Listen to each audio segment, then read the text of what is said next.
Imagine money coming in for doing business with my kin. Remember days we used to sin like we was praying for a win. Now it's every penny in. I was a demon for them dollars. See this hustling in my skin. I said we perish from lack of knowledge, so I share it with my mens, and I can't stop until we get Welcome to the 3130 Talk Show. It's your boy Big Nardo.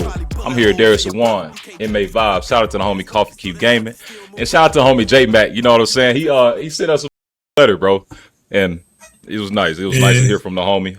I'm gonna send him one back. Go give me a Sports Illustrated magazine and cut him out some nice pictures so he can have some in the spank bank. But fellas, how y'all feeling today? Deezy, talk to me. Man, I'm feeling good, man. I'm feeling great, man. I got some good energy this morning. Like you said, that boy Jay did send us a letter this week, man. I can't wait to, like you said, send him something back, man. I'll make sure I cut some pictures out of me, send it to him because it's Pride Month. You know, for the Pride homie. You know you want to see it. But yeah, man. But everything's been good, man. Just been working and stuff and staying out the way, man. What about you, man? What about you, MA? Ooh, that Starlink on his ass. On his ass. Oh, man. How you doing, Peasy? Yeah, I'm all good, brother. I'm all good. Man, it's been a good week. I was telling y'all at the top of the show, bro, I was at my grandma's house maybe 2 days back. And it was just a nice experience to be able to go out there and trim her hedges. You take something so like minor for granted, you know what I'm saying? Be able to go help your grandma out or something like that, bro. And it's just been good being back in Mississippi, bro. It's been good being back home, man. And my spirit is in a good place. So I ain't got no complaints, bro. That makes me happy, bro. How you doing, MA? Oh, man, I'm straight. I'm cooling, man. Everything's smooth. Nice Saturday, you feel me? Me and the fam throwing some on the grill a little later. Okay. So we kicking it. Been fired all week. Now he get to fire some meat. Hey, I ain't gonna lie. It really been one of them weeks, too. Hold on. Y'all been fired, folks? Did I miss a message? An update? Nah, but yeah, it's been happening, bro. You know, MA always. When he can't say it. He professional. He can't say it, but yeah. Yeah, bro. Look, we already know people don't know how to act when the temperatures start getting hot outside. Right. And we back in the South too. Oh man, it's hot and humid and muggy. Yeah. They don't know how to act, man. Yeah. But I'll tell you what else has been hot: the NBA trade, the NBA drafts, all of this stuff going on with the league, man. Have y'all seen the draft? I ain't gonna lie to you.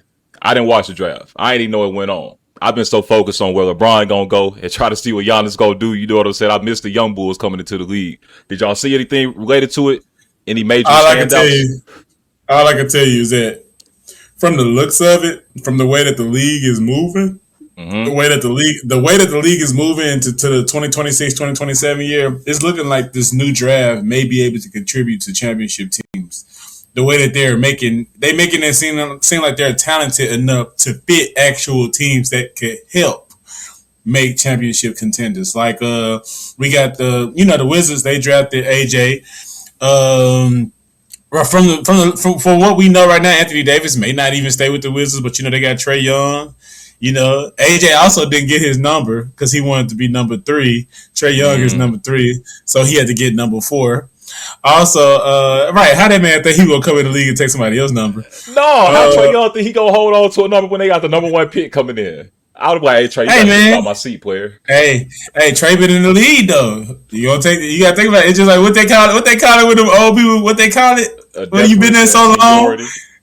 Yeah, seniority. Then also you got that boy Darius Peterson. He playing with the Utah Jazz. I feel like now that could be dope. The Utah Jazz got a great team from paper. You got Keontae George, you got Darian Peterson, you got Ace Bailey. And the crazy thing is, Ace Bailey may not even be starting. And I think that's going to force him to leave probably. You got Laurie McCannon, you got Jaren Jackson Jr., and you still got Wes Keller. So it's like they got a stacked team. But everybody else, if you look at this, if you look at these, man, it's just crazy because like the Chicago Bulls getting to Caleb Wilson, he's a dynamic scorer and he could be like he already said he's trying to be the GOAT. So I mean, bro, I feel like everybody here can contribute. The only person that I want to see who's gonna do something for real though is the number 11 pick from the Golden State Warriors. Because he had a lot to say. Yeah, he had a lot to say about Steve Kerr. Steve Kerr, basically, everybody knows Steve Kerr don't play his rookies. And if you watch his actual interview, he said he already talked to Steve Kerr. And, he already knows Steve Kerr don't like to play his younger players. It's kind of like a thing. So, but he said from the look of the roster, though, he feel like he's going to get enough playing time and be able to show his skills. So I just want to see how Yaxel's going to do. I remember folks talking about him. He was one of the older players in the draft. So I wonder he's if that 24. kind of plays into Steve Kerr being more willing or comfortable to play him. You know what I'm saying? That's what they said on that's what they've been saying. The analysts been saying because they was like basically he's old enough to where he can come in straight. He comes straight into the league and contribute. So we're gonna see how that's gonna go, man. I ain't gonna hold also, bro. If he got drafted at 23, man, I still got hope, right? Never mind. Yeah, all so right. Also. Hey man, you know what? I wish it worked like that. Bro, you gotta think about a brother like me, 32 years old, who will sit here and say, "Man, I still got a chance." If J. Cole can do it, I still got a chance. You know what I'm saying? But nah, man, you ain't got no chance. If J. Cole doing it, I don't want to do it, man. Yeah. and from what I heard, J. Cole actually a little tall. He like 6 foot. Yeah, he all right. What y'all think about Cameron Boozer, man? Apparently, he won all the awards in college. And now he's going to go play in Memphis. Do y'all think that's going to be a good destination for him? Do we think that Ja going to stay there and that they going to run together, or it's over with for Ja and it's going to be? Well, first thing first. Is Boozer playing forward. Yeah, forward. I mean, they need a body. They got rid of Jaren Jackson. They do have Edie, but they need somebody that's a little more dynamic.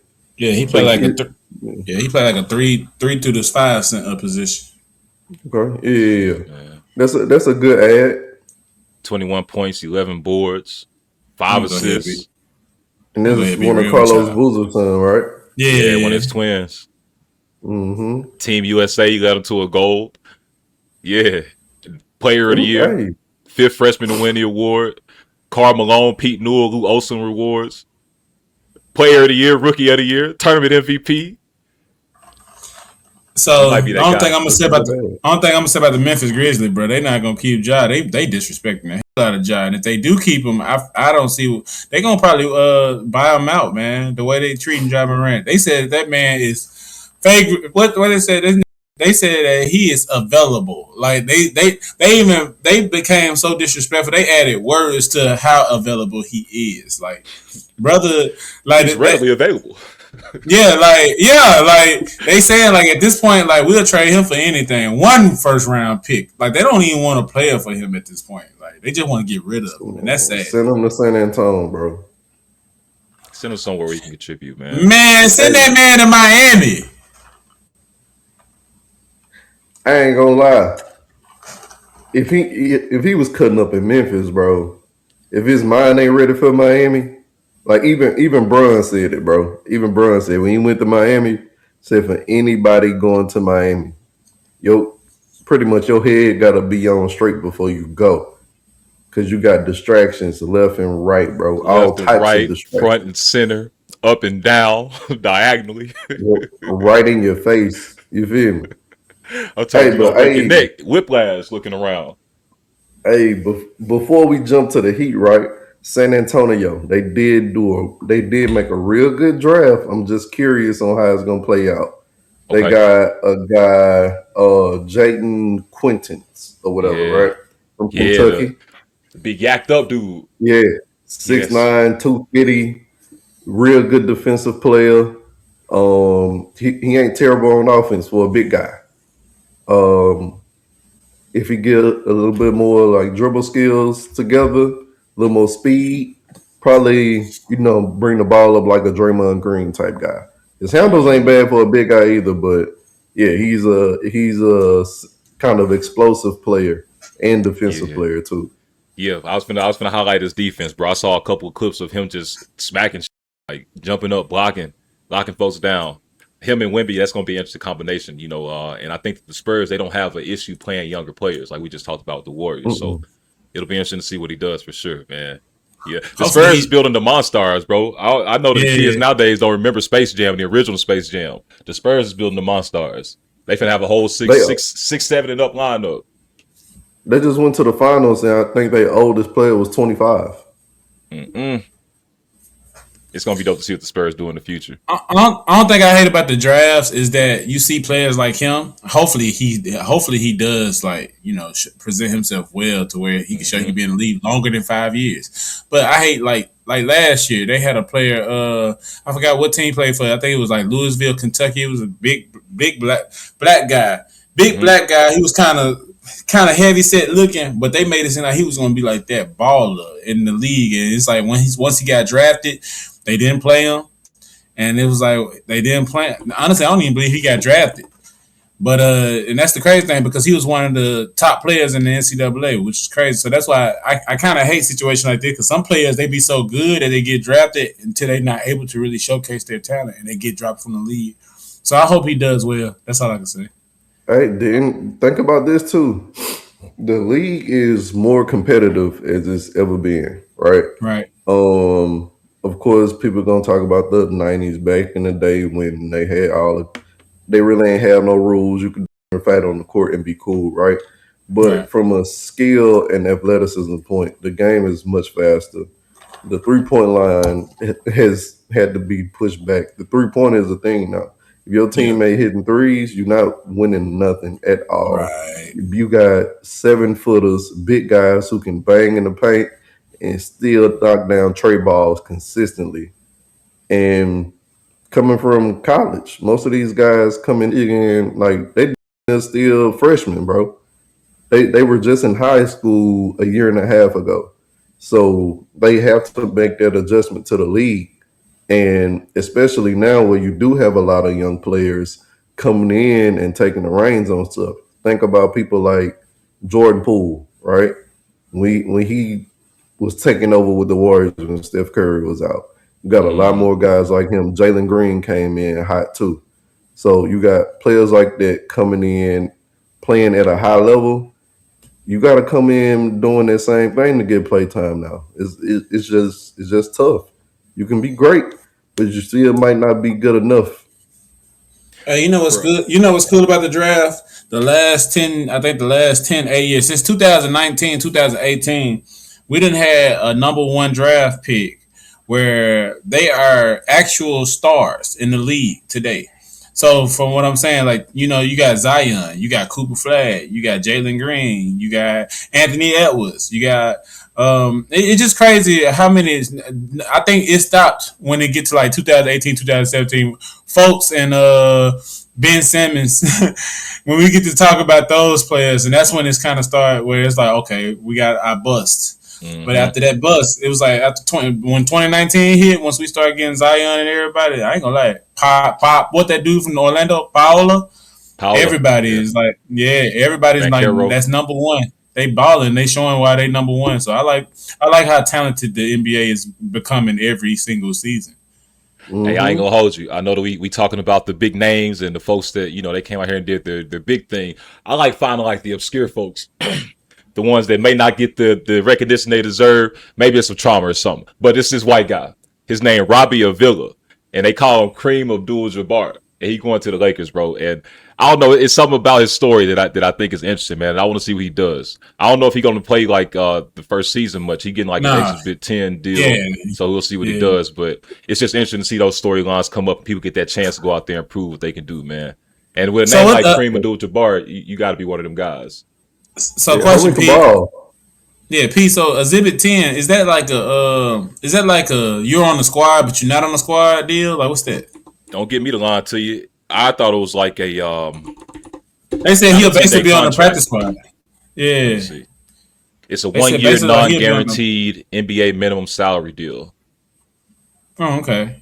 It primarily serves as a training camp invitation, but features built-in bonuses up to $75,000 designed to incentivize a wave player to join the NBA's G League instead of signing somewhere else. So he may go to Ronnie. That's some $75,000 to go play in LA. That's the bonus. You get a bonus. You still gonna get you a little contract. You're gonna get you a minimum contract, but you'll get a bonus of 75. But I wonder if he's not on the team, if he's gonna be like on the G League, how much they pay them Negroes? Like, you might get like $150,000 a hoop every day. Hey, they make some good paper in G League, bro. Hey, like think about this, right? Jeremy Lin, before he had his breakout with the Knicks, right? He was about to get cut, and he was still making almost a meal, like 800, 900,000 to hoop. So yeah, I ain't getting playtime, but I'm still making about an M. Hey, I'm good. You hear me? Another guy that's just getting overpaid and he shouldn't be, and we talked about him earlier. Trae Young, bro. I don't know. Maybe I just got beef with Trae Young. Nobody else seems to see it, but in my mind, this guy, I don't want to call him a bum because he's still a grown man at the end of the day, and I want to respect every other man in the world as much as I can. But just the hype behind his name, the presence that it just carries, it doesn't match up to the play that I see. And he getting paid a lot of money, bro. And Marcus, you just brought up a point, man. We got these young bulls coming into the league. They can hoop, they can shoot, they can do the same things that Trae Young does. And Trae Young getting paid $50 million a year or something like that, bro. It just don't make any sense to me. It makes no sense to me at all. Ran over. I ain't gonna lie. Hey man, I'm gonna let you go. Go ahead. What you got to say about that? I'm gonna agree with you on that. And it's something going back. Now, I got 2 points on that though, right? First thing, Michael Jordan said this a little while back on the podcast. Is the contracts are different now because back then you got paid for what you put out, but now you're getting paid for your potential. Trae Young situation. Homie can ball, but I think when you put on a certain level, you expect it to be like the champion, like the one that upper echelon wills your team. Yeah, you supposed to be the one to go take over. Like, Jalen Brunson. You feel me? I don't think the Knicks would have won without Jalen Brunson. That's a fact. They was down. He buckled down and got it done. And I think he was put up to that caliber, and he's just not landing that caliber where he at. But can he ball? Absolutely. I just think he needs like some real teammates to show that off. He can't do it on his own. Okay, I can respect that. Okay. Talk to him. First things first. Trae Young can ball. I agree. Second thing, Trae Young has averaged, and yes, he's a point guard. He's averaged over 6 assists since he's been in the league. 1 year where he averaged 6 assists. The rest of the years, he's averaged at least 8 plus. Maybe 9 to 10 to 11. I'm looking at it right now, the stats. This man had an 11 assist season where he scored 24 points in every game. 24 for 11 assists in a season. He deserves all the pay that he get. Also, if you look at Trae Young came in the league being compared to Steph Curry. He's held that down, in my opinion. He did, for sure. I'm not taking away he can shoot. He can shoot, and he done added his own flavor to the game. If you remember, at one point, Trae Young was coming down the court. Not saying this is important. This wins games. But Trae Young is he's entertainment. He draws tickets. So let's just put it like this. If you say LaMelo Ball is a star, or if you say LaMelo Ball is that dude, then guess what? You have to say Trae Young is that dude. Because if you watch how Trae Young played and how he carried the Hawks against the Knicks that 1 year, where he remember he beat them to get to the Eastern Conference Finals. I remember. And I think he lost to the Celtics. At the end of the day, Trae Young is a baller, bro. And I don't put I feel like the only thing I hate to say is I hate that he didn't stay with the Hawks in their situation, because I feel like at this point, this could have been the time where the guys develop. Now you got a Trae Young who knows the league, and the guys, they could have. But now he go into a new destination where you got to put all the pieces together. Yeah, it's gonna be shaky, but that's the beauty of it all. We get to see how really good Trae Young is, and I believe Trae Young gonna come back averaging over 20. If injury don't play a part, and if him actually being able to play games happen. I can see Trae Young having a great season, and I can see the Wizards probably. Yeah, I hate to say it, becoming a play-in team, but you got to take into account that the fact they got an injury-prone Anthony Davis. I hate to throw that in there. They got a rookie in AJ. They still got they got Alex Sarr, who's still in the mindset is a rookie. If you think about it, you still got Trey Mann, who's still a rookie when you think about it.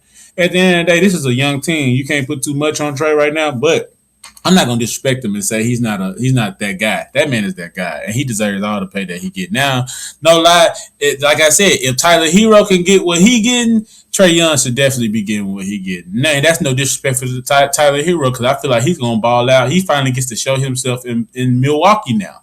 That's his hometown. He gets to show himself up. But like I said, it just depends on the situation. I believe Trae Young gonna ball out, man. I want to see what Trae Young does this year. I also want to see what Tyler Hero does. I ain't gonna hold you. It messed me up yesterday. I was listening to a YouTube video, and it was they had said former superstar Tyler Hero. I'm like, bro, you ain't been in the league long enough to be a former superstar. That kind of messed me up when I heard that. But when you think about it, he did have his run, and his stock kind of, I ain't gonna say it dropped, but his speed to slow down a little bit, his momentum to slow down a little bit. So it'll be interesting. Injury. It's just so many injury, man. It's just so many young players, bro, that do the same kind of play style. I ain't gonna say the same play style as Tyler Hero, but the same kind of play style as Trae Young. It's so many young players that do that because everybody came up in that Steph Curry era. And it's like, man, I don't know. I damn near rather have Stephon Castle over Trae Young. You know, a person that if you want to talk about somebody, if you want to talk about somebody being overrated, and it's no disrespect to him because I think he's a great player, but he hasn't been able to produce to any team, and that's Jalen Green. I thought you were finna say Jalen Brown. No, Jalen Green. The only reason why I say Jalen Green because Jalen Green had that one Suns games versus the Warriors where they won 36. He had 36 points, but it's crazy because after that it just died again, and it's like it was the same thing that happened when he was with Houston, and it was like at the end of the day when you get put in big moments and you can't capitalize on it. I mean, you got to keep going back to the drawing board to come better. But like I said, at the end of the day, if you're gonna disrespect Trae Young, you might well disrespect Jalen Green. That's all my point is. I'm gonna disrespect one more person. Scoot Henderson. Oh no. No, because I want to see him do more, bro. I want to see him do more. He got a name. He got the look. He got everything he's supposed to have. I just want to see it translated to him on the court playing like that, man. He did a little bit last year, but I just want to see him do more, bro. In my mind, he's supposed to be a superstar. You saw he showed up in the playoffs. Yeah, he got I think 1 or 2 games where he got to really run the team himself, and he did his thing with it. So hopefully this year he produces a little bit more. But I say all that to say, man, I'm excited for this season, bro, and I want to see what these players gonna do. No disrespect to Trae Young, no disrespect to Tyler Hero, no disrespect to Scoop. I just want to see him. I want to see him excel, man, because they getting paid hella money to do it. Let me see what you got. Only thing I hate about Scoop, man, I hope his situation is better because he had a coach, Tiago Splitter, that used to play for the San Antonio Spurs. He went against LeBron during those Heat days, and he was the coach. And that's crazy because he took them to the playoffs after Chauncey Billups was going through all that crap. And it's like, man, y'all don't resign y'all coach who just gave y'all a winning season. So it's like now y'all got to bring in a new coach, and you just hope that coach has some trust in Scoot Henderson. That's all I say. I didn't even realize they was getting rid of Buddy Ass. Yeah, they didn't even sign him back, so that's messed up. It's a cutthroat league, man, and with all this cutthroatness, the trades have been a little crazy as well. The trades have been a little crazy as well. Yes, sir. Talk to me, man. What's going on? Wagwan? Man, Giannis, man. I ain't gonna lie. That trade surprised me. I actually thought Giannis was going to the Celtics for Jalen Brown. I thought that would have made more sense for the Bucks. You know, bring in an actual star. But I mean, again, no disrespect to Tyler Hero, but I think that came into a play where we can bring in one of our hometown heroes and maybe make a story out of this. Again, the game is political. It's all a storyline. But Giannis going to the Heat, man. Him and Bam. And the only thing that I can say is they got to put some more shooting around him. Norman Powell is a great shooter, but he can create his own shot as well. Honestly, Norman Powell, this might be too much on his too much dip on his chip, but honestly, Norman Powell could be that Jalen Brunson of the Miami Heat, in my opinion. He's that good of a scorer where he could be that Jalen Brunson. The only problem is, do I think they trust him enough to do that by himself? No. And also, do I think they're going to try to trade him to get more access or try to at least bring in another star? Possibly. Now that's why I said Ja Morant come into play because they trying to trade that man for anything. Yeah. I mean, I wouldn't say give away Norman Powell. If I could keep Norman Powell, I'd keep Norman Powell. But like, if you bring in Ja Morant, the only thing that's gonna do, you're gonna have a floor running. Like that's gonna be a floor running team. You got Bam coming on the right. You got Giannis on the left. Then you got Ja in the middle. I know that sounded bad. You got Ja in the middle. And when you think about that coming down the court at the same time, like that's like a bull. But then at the same time, who's gonna be on the outskirts to shoot that three? You know, when you get blocked in the lane, And you're gonna need it, especially in you're this gonna league. need something. Hey, man, you forgetting about two more people. You still got Oh. Andrew Wiggins and Bobby Portis. Bobby Portis, yeah, they good shooters, but bro, like I don't. No, I Bobby ain't Portis, saying in the shooting perspective. I'm just saying in yeah, the pure lineup perspective. Bam, Giannis, Norman Powell, Andrew Wiggins, and Bobby Portis. You got yeah. them five on the same team. No, That's gonna be tough, and everybody's no, season too. no disrespect to Mister 83 points, but I mean he ain't your shooter. Even though he was shooting the hell out of that game, but he's still not your shooter. Giannis not your shooter. Wiggins he's a 50% kind of shooter.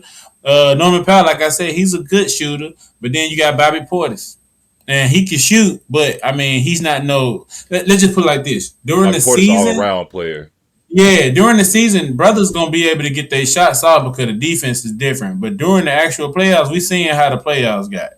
And when you think about it, like it's gonna be another Jimmy Butler situation if that's the case.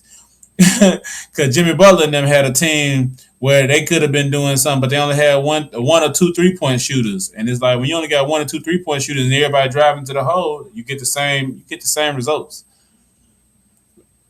So Another trade that we got, LaMelo Ball going to the Minnesota Timberwolves alongside Josh Green, and the Hornets get Nas Reed, which I kind of hate, and then they get some first round picks and some second round picks. They got a lot of stuff for Melo and Josh Green. What y'all think about that trade? I think how to say this. I love the idea of LaMelo Ball playing alongside Ant-Man, right? Mm-hmm. I think Ant-Man definitely deserves somebody that can free up some space with him because he was carrying that team and he's been doing it for too long. I think LaMelo, he a playmaker. He can shoot. He draws attention. That's going to free up a lot of space and a lot of opportunity for Ant. But at the same time, I wouldn't have got a Nas Reed. No.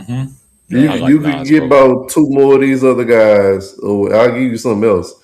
But Nas, nah. He a pure hooper, bro. He a pure hooper. I get it. You got to make a valuable trade to the other team so that they'll bring folks in. But it's like you gave away all these first round picks and everything. Bro. I would have gave him Rudy and 1 more pick. Nah, I wouldn't have said that neither. Bro, so the problem is with that, that's the reason why they didn't trade Rudy, because people and people don't want to say it, but Rudy is still a defensive anchor. Like he is that guy when it comes to defense. And it might not look like it. It may not, but Rudy is the guy that he could put you in positions to make sure you're guarding your man right. And if you fail, that's what he's at the goal for. That's what he's there for. It's like he's a good guider. Don't nobody in the center position do what Rudy Gobert has done. That's why, and I mean, no disrespect. I mean, it's no disrespect to Rudy. That's why he got 3 defensive players of the year. Because the way he leads defense, it's not what you see, it's how he plays the team. So I feel like that was a good thing to keep Rudy. I hate they gave up Nas. So in a sense, I mean, I do think the Timberwolves gonna have a good season. I do think they can actually make a leap to the Western Conference Finals with this team. But do they need to bring in some more big bodies? Yes. They got a small lineup. They still have Julius Randle, huh? No, they traded him to the Nets, to the Brooklyn Nets. They got to find more bodies. They got to find big bodies. They got to find big bodies because Nicholas Claxton from the Brooklyn Nets got traded to Chicago. So that's why I said they got to find big bodies. You got Jaden McDaniels. And yeah, LaMelo Ball is 6'7", but he's not a real defensive player. I mean, that's why I said you gotta actually get like a Thomas Bryant shoot, who's another big man? Honestly, Bobby Portis would have been the guy to go get, but Miami got him. Jalen Brown, they was trying to find somewhere for him, but now he's going to re-sign with the Pistons. It's so hard looking for an actual big man right now, an actual big man who can lead the defense. Because Rudy Gobert is going to need help, and we need a big man that's going to actually be able to score as well. So, you just brought up the Pistons. The Pistons got 3 second-round picks for Beef Stew, Mr. Isaiah Stewart. Boy, I'm sad. I'm sad about that. But I'm also I'm sad about it for Isaiah because I felt like that place fitted his actual play style, and it wasn't actual play style. The bad boy Pistons type idea. Yeah. And he brought that. He brought that energy where I think it riled the fans up, and it had the players, doing what they had to do. He was an enforcer. But then you think about where he's going, you like, why not keep Ja Morant? I guess you can't have 2 crash outs, right? Can't have Ja Morant and Isaiah Stewart, huh? It might be too much, man. I ain't gonna let somebody push Ja too hard. Isaiah coming, he finna knock you off your game, and then you got Ja gonna get up and start throwing shots at you. Yeah, doing emotes and everything. Yeah. Oh man, and I'm about to rant. I ain't gonna rant. I'm just gonna say it really soft, really quickly. The league is playing with LeBron James, and I don't like it. They playing with LeBron. I don't know where LeBron gonna end up. I don't think he gonna stay in LA. They gave Austin Reeves a max contract or something like that. Luka already getting his money. They done decided, hey, we not depending on you for the future of this franchise. And it's like, okay, you see that, you understand it. Why ain't folks knocking the door down to get LeBron, bro? What's going on? Y'all tell me. Maybe I don't know enough about basketball to understand this, but I'm upset that they playing with LeBron's name. They playing with his legacy. LeBron out there in the south of Greece, his beard to turn gray. He out there drinking wine and stuff. I think he ready to retire, bro, because the league playing with him. And now that's making me upset. I'm finna call Adam Silver myself. Nah, man. LeBron know what he doing. Like, LeBron letting them do this. LeBron understands the league. He understands the business. He also understands his worth. But at the same time, LeBron is knowing he's 41 years old. This is just LeBron being smart. I think LeBron don't want to leave LA. LeBron is not going to leave LA. He has the opportunity to sign a 1 year, $30 million at least. Just 30. You got to think about all these years you've been taking all this other money. 1 year, $30 million. I think last year he was just making like $52 million for that last year. So, like, you taking a year where you just making $30 million, you still got your brands, you still got your sponsors, you still got that. You don't even worry about money.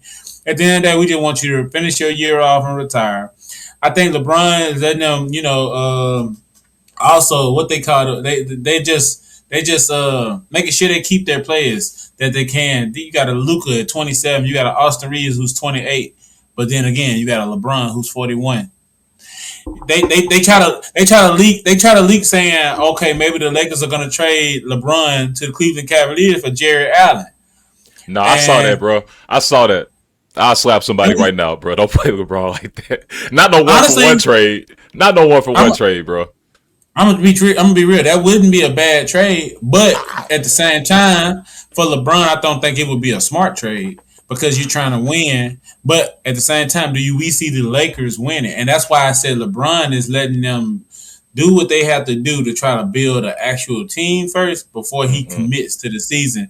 Because if he can't see it on paper but by at least July that they got a complete team to where he can join and they can make a push, I don't think LeBron is going to play with the Lakers. I think LeBron might actually retire if that's the case.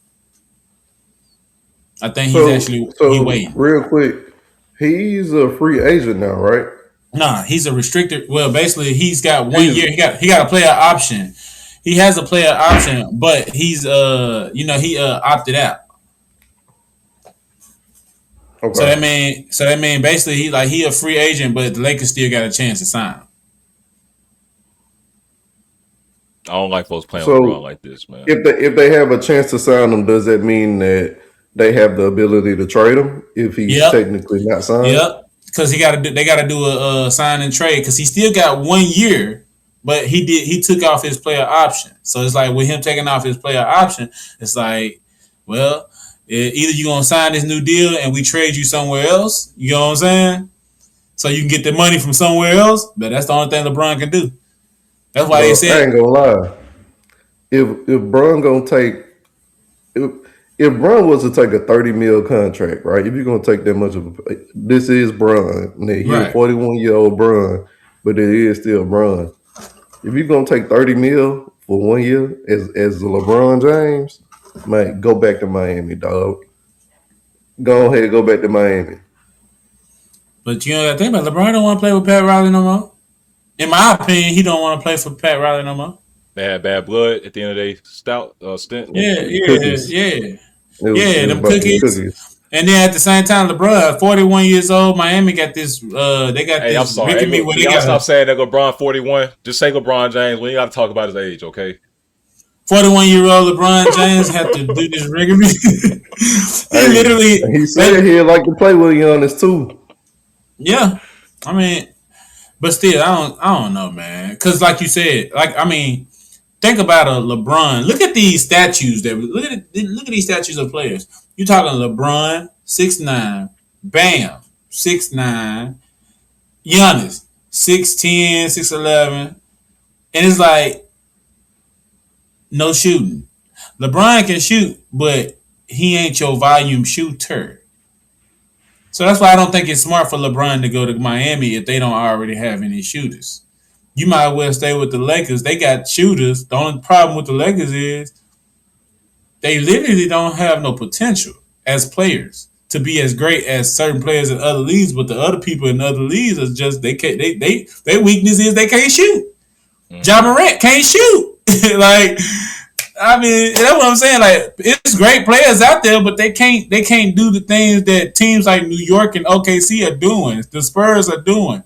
If you want to wish LeBron to go somewhere, you would want LeBron to go to a OKC Spurs or something like that with an actual team that you know gonna make it. That ain't gonna happen. Right. That ain't gonna happen for the same reason. Who was that? The thing with Giannis going to Boston. It's gonna happen for that same reason. Boston is playing with Jalen Brown. Oh, yeah, bro. They literally playing, bro. The only reason why Giannis, I'm quite sure the only reason why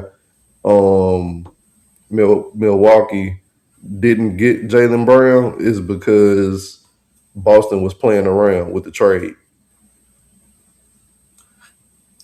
I say if LeBron was playing 2 more years, if 41-year-old LeBron was playing 2 more years, he should go. They should trade Jalen Brown for LeBron. Trade Jalen Brown to the Lakers. Let LeBron go play with Tatum for 2 years.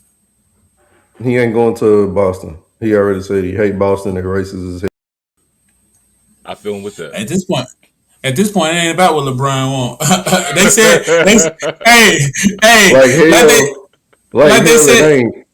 they said they've been respecting him for too long. They said they should do him the right way. But at the same time, like they said, it's a business, bro. Like, 41. Stop it. He ageless, man. They try to play that game with LeBron if they want to and see what happened to the league, bro. Like, let's be honest, bro. Let's be honest on that. One bad cramp, he might retire. All right, not too much. Look, let's pivot away from Big Bron, you feel me? And let's talk about Jalen Brown. Like y'all said, the Celtics have been playing with this man. First, they put him on the chopping block for Giannis. They like, yeah, we ready to get rid of him. Giannis ain't decided to sign there, and now him and the owner of the Celtics just staring at each other like, well, what we gonna do? Because now you done already showed me what you think I'm worth, and that you ready to move on from me. And then last season with JT being hurt, Jalen Brown said, this is the best season I ever had. This is the most fun I ever had playing basketball. So it's clear that he want to have his own team. Where do y'all think he go? I done heard rumblings of him potentially going to play for the Atlanta Hawks, and that would put him back in his hometown. He's gonna be somewhere where his intellect and his blackness is gonna be respected, and I think that he'll be able to appreciate that. But I don't know what y'all been hearing. What y'all think? That boy ain't going to the ATL. Ain't nobody trade to the ATL. But they got money though, Dyson huh? Daniels. They got Dyson Daniels. They paying him money. They paying that other guy money. But at the same time, like I said, brothers can't shoot. Only thing they main known for the defense. At this point, what I'm saying is, if you're Boston Celtics, you just had a year where Jason Tatum didn't play mostly none of that year. He came into the playoffs. You could tell he was still hobbling. Yes, he didn't have a summer to cool off, chill out, a little bit. But it's like at the same time, bro, where's the production gonna come from? Like, because he hasn't really played. So now, if you take Jalen Brown away from that, bro, you're putting all that pressure back on Jason Tatum's Achilles. Is what I'm saying. You putting all that pressure back on him, and I think they messed up putting this out. Now, first of all, do I think Jalen Brown was wrong for what he said about having his best season? Actually, no. I'll be honest, no. First of all, it's freedom of speech, bro. If I have 1 year where where the person who's a star player alongside of me is not playing, now I get to do whatever the hell I want and lead the team. You damn right.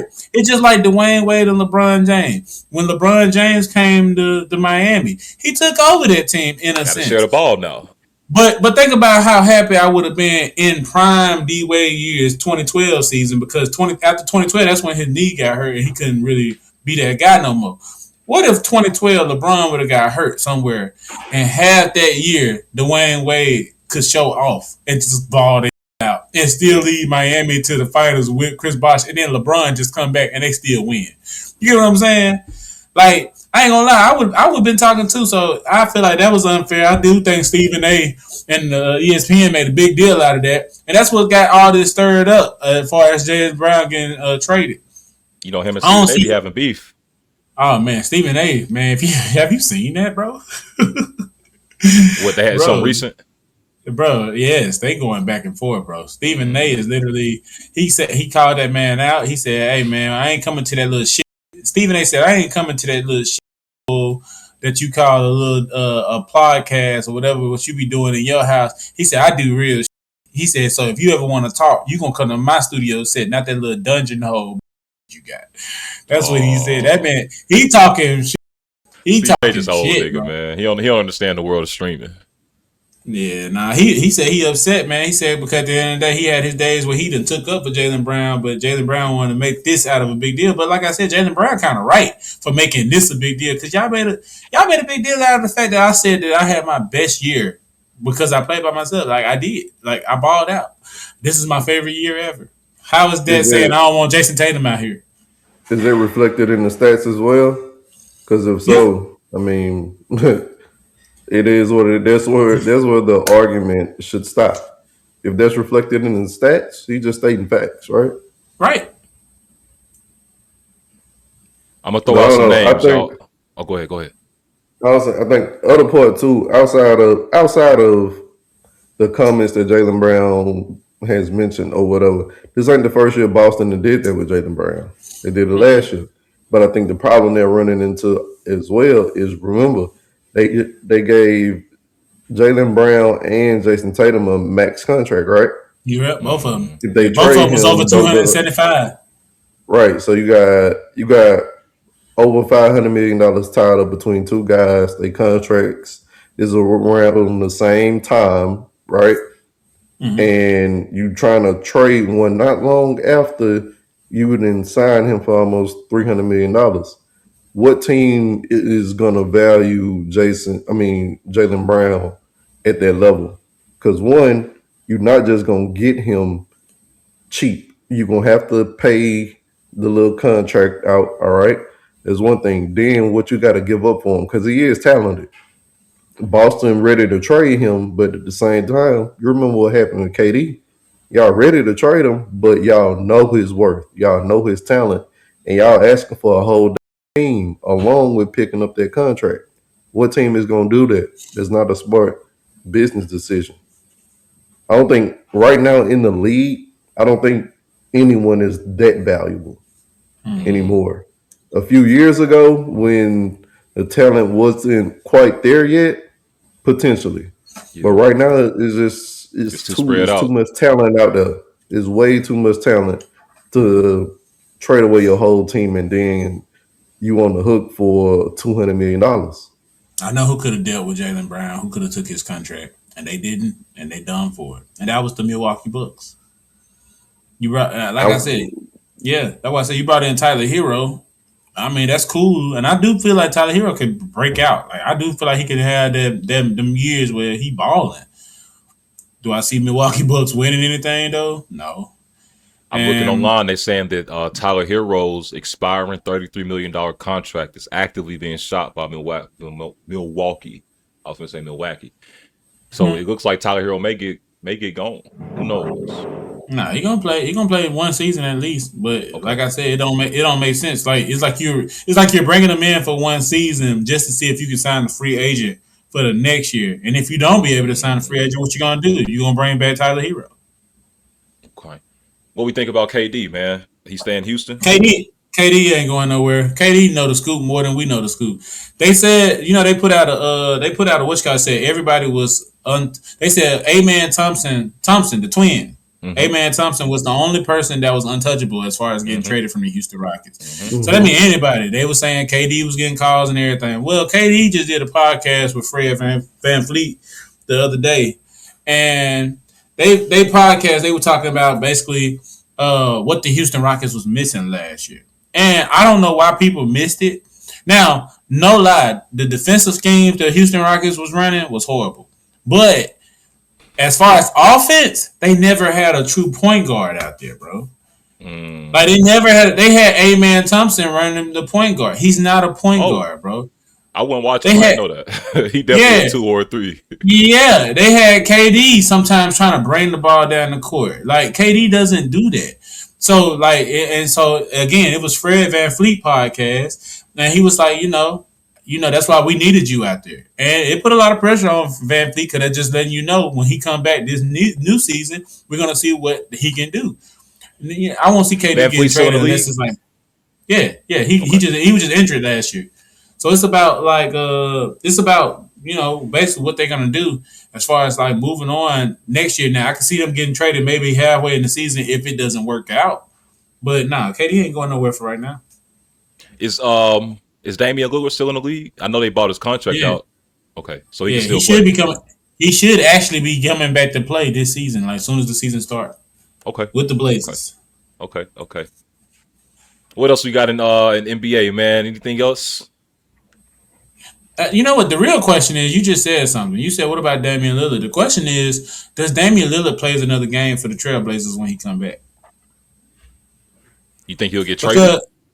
The only reason why I say that because I felt like that was like a family. I felt like that was like an organization family type of deal when he got hurt with the Bucks, and he was already trying to be there in Portland to be able to see his boys. He got kids and stuff. He got a family out there. They had that divorce and stuff come up. Yeah, and all that. So I think for him to do like his what they call it when you injured, what they call that stuff? I've never been injured when you're trying to recover. When you're doing your rehab, they sent him to I think that's why they signed him. They traded for him to come there. And it was a good story. Everybody was like, oh, we're bringing in all these young pieces and we got Damian Lillard coming back. No. I don't think Damian Lillard coming back to play for the Trailblazers. That's if he play again. I don't know. We'll see. Okay. Kawhi Leonard, though. Yeah, what's that? Kawhi Leonard, they shopping him. And I've heard a lot of talks that he can either go back to Toronto, he can go to Houston, or they would try to find a way for the Clippers to lure Jalen Brown to the Clippers to play with Kawhi Leonard. I would like to see that. Boston ain't gonna take that. They gonna want Kawhi for Jalen. I'm telling you, bro. Boston is the problem. God, they think they some slave owners, man. Boston the problem, bro. They want that. Basically, bro. We want him gone, but we know he's one of our best players. So you gotta make sure we get a fair trade. Well, why the hell you want him gone so bad if you think he's so damn good? He's good at lifting hay, but he give us too much hat. All that talking. Too much Too lip, damn boy. smart. You gotta think about Jalen Brown. It is, Marcus. He too smart. Jalen Brown is another Kyrie Irving. You saw what they did to Kyrie. Yep. And I feel bad. I feel bad for Kyrie, and I feel bad for Jalen Brown because like Stephen A was the same getting on Kyrie and then had to apologize. So I hate for him to have to apologize back at Jalen Brown too, just because he's trying to, get clickbait. But yeah, Stephen A. I mean, at least he'll do it. To run it back. At least he'll do it though, because you got some guys that'll stand on something crazy and never backtrack and then be a man that owns it. Skip Bayless. So. Respect that. I respect that. Skip Bayless. Put your glasses back on. Lay off the weed. Hey, pivoting us from sports to a combat sport. You know what I'm saying? From basketball to something where you could touch them. You know what I'm saying? UFC is having their next big fight on the 11th of July. So like 2 weeks from now. And that boy Conor McGregor is coming back to fight Max Holloway. Conor McGregor, he was the biggest thing in boxing and combat sports maybe 6, 8, 9 years ago. He done slowed down. He hadn't had that many fights over the last few years, so people think he's a little rusty. And then Max Holloway, anybody who follows the UFC at least a little bit, you remember Max Holloway, he go into the middle of the ring in the last 30 seconds, he point to the ground, and somebody gonna fall. So it's going to be an exciting fight. It's going to be a very explosive fight, bro, and I'm looking forward to it. And honestly, I think Conor McGregor might pull off the upset just on some storylines, marketing, selling tickets. He got another fight next year in April. I was hearing it on YouTube earlier today. So I can see him trying to, boost his name up a little bit because he's still under contract with the UFC. He can't fight nowhere else. So if you get him win this time, you bring him back in April, that's gonna bring even more money for him. So we'll see what happens. I ain't no betting man, but if I was, I'll put 50 on Conor.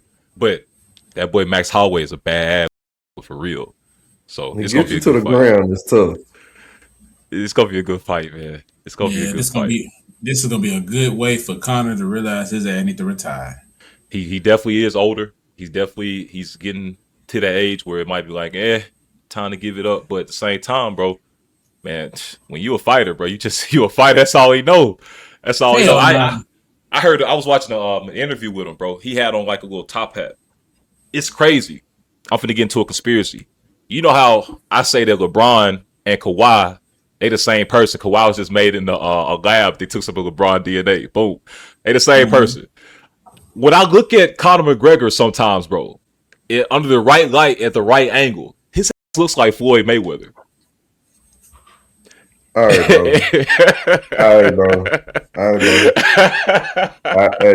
Hey, but look, shout out to look, that might be my CTE talking. Shout out to the UFC. Also, bro, the UFC dropped UFC 6, the video game. When I tell you, I just spent my last 4 or 5 days on that, bro. It's a great game. It's a great addition to the series.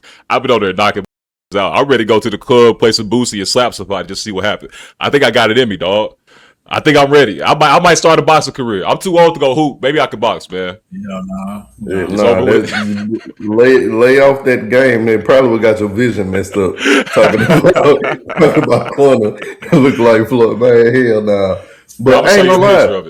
I'm gonna show you a picture. I think Conor still got it at the end of the day. You got to think about this, right? With him is more of the longevity. He done got that huge payday from Floyd with 200 mil, maybe 200 plus mil. And hey, you take that and you live life. But you got to think about this too. You ain't been taking all that damage that people that consistently fight do because you can afford it. So hey, I think he still got it. I don't think he like out of shape. He ain't go AB with it. He ain't fall off. He just stopped fighting for a second. Hey, you'll do the same if you get almost 300 mil on one night. I'm chilling. I'm good.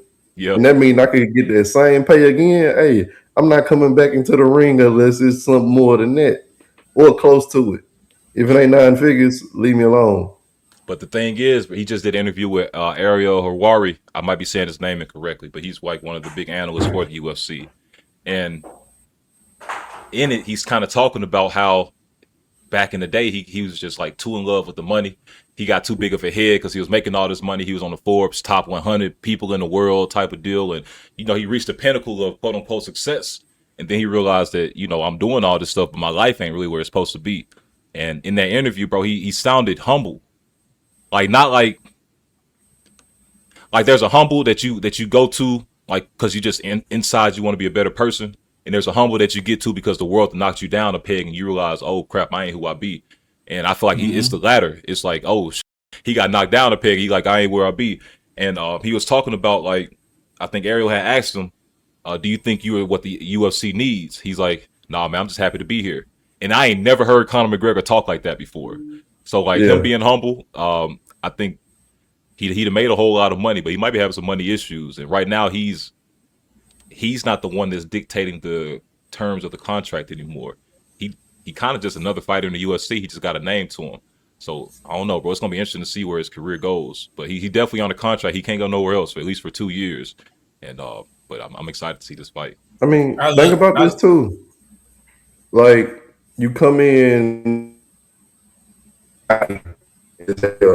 but you doing this at money is low, but like homeless at sometimes, and then you start making money and you grind. That Starlink kicking our ass, boy. Yeah, man. I ain't gonna lie. Yeah, man. You're right, bro. Like, sometimes being homeless and making money is hard. But the best thing he could. Oh, y'all ain't hear me. We lost you a little bit, brother. Damn, I was preaching too, bro. Go ahead, run it back. Run it back, preacher. All right, so with Conor, right? Came in, homeless, started, Oh.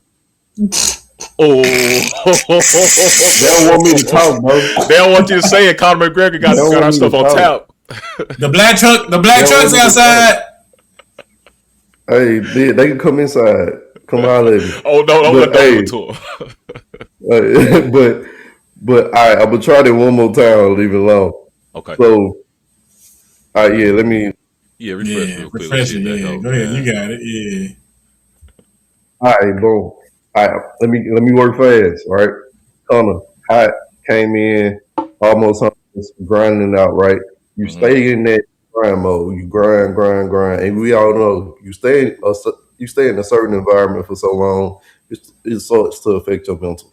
I think him getting that big paycheck and taking some time away from fighting and spending a lot of personal time, family time, he had some time to reflect.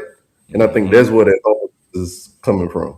But at the same time, I think when it's lights on, we're going to see that same Conor that we know him to be at the end of the day. I need my Conor fresh off coke when he walk in that room. He gonna be fresh off God, man. That's the only drug he on. Nah, we don't need to see no change, man. We need that coked up Conor. That's how we know he gonna whoop a nigga up. You want that John Jones? Yeah. Hey, and more. Go ahead. Nah, I was just gonna say I want PED Conor. Hey. But hey, another person as well, since we talking about combat sports, boxing, I know they on the list, but Errol Spence, he does have a fight coming up this year. Okay. Not sure the date, but the other thing about that, he's been on a couple podcasts. One with Andre Ward or whatever. And they really, it wasn't more about boxing, it was more like a life conversation. And he was transparent with it, and I do want to give him his kudos for that, right? So he said he wasn't making no excuses for himself for the Bud fight, the Crawford fight, right?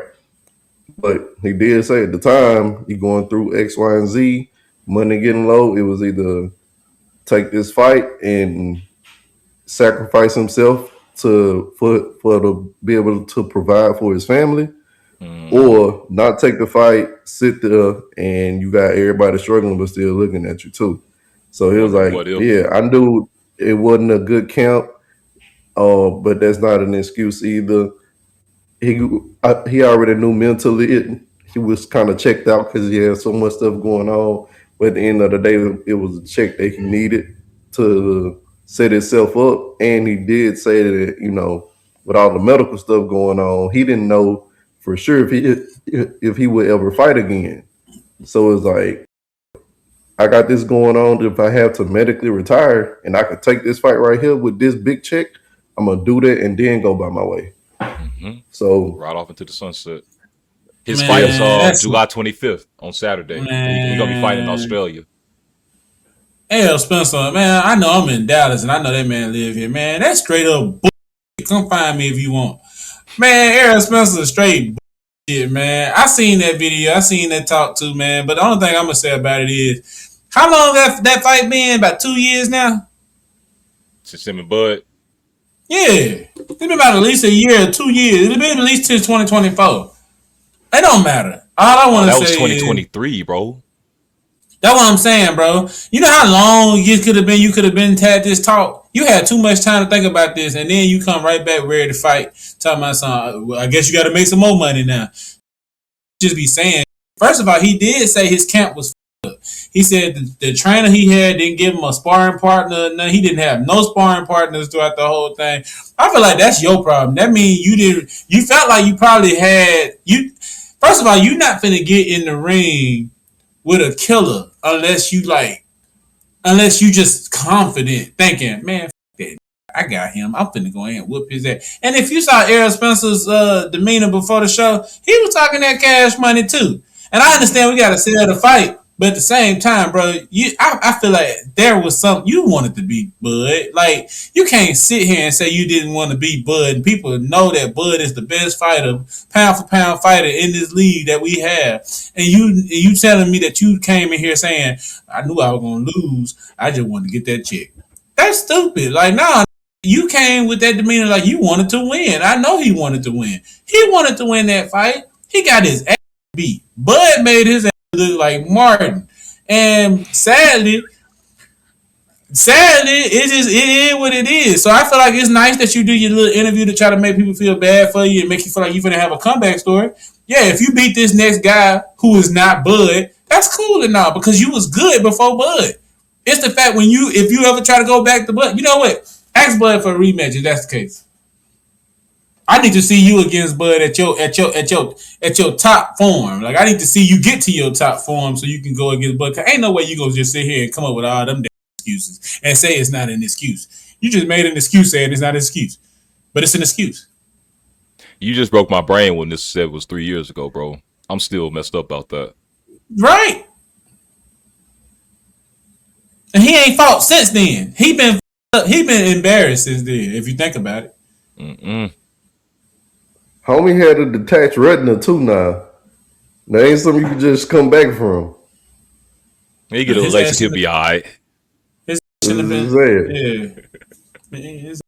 need help, bro. You know, that was from some other things, but some other things messed up the healing process with that. So, hey, I'm just glad he ain't say nothing about, you know, some fighters be making all kind of excuses about woo.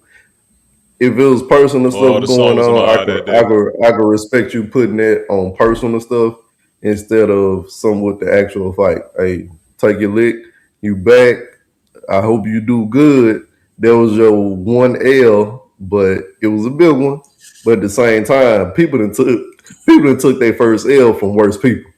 That's true. I'm just saying. That's a fact. Devin Haney took it from Ryan Garcia. And look at him. Javante still trolling his ass. Over. Oh yeah. So speaking of Javante and Devin Haney, right? Everybody done been trying to make sure. Well, we've been trying to see when that fight gonna happen, right? Mm-hmm. And it's always a discussion every year, and it never happens. So Javante Davis really just busted him out on social media, pretty much saying Devin Haney didn't want to do a rehydration clause.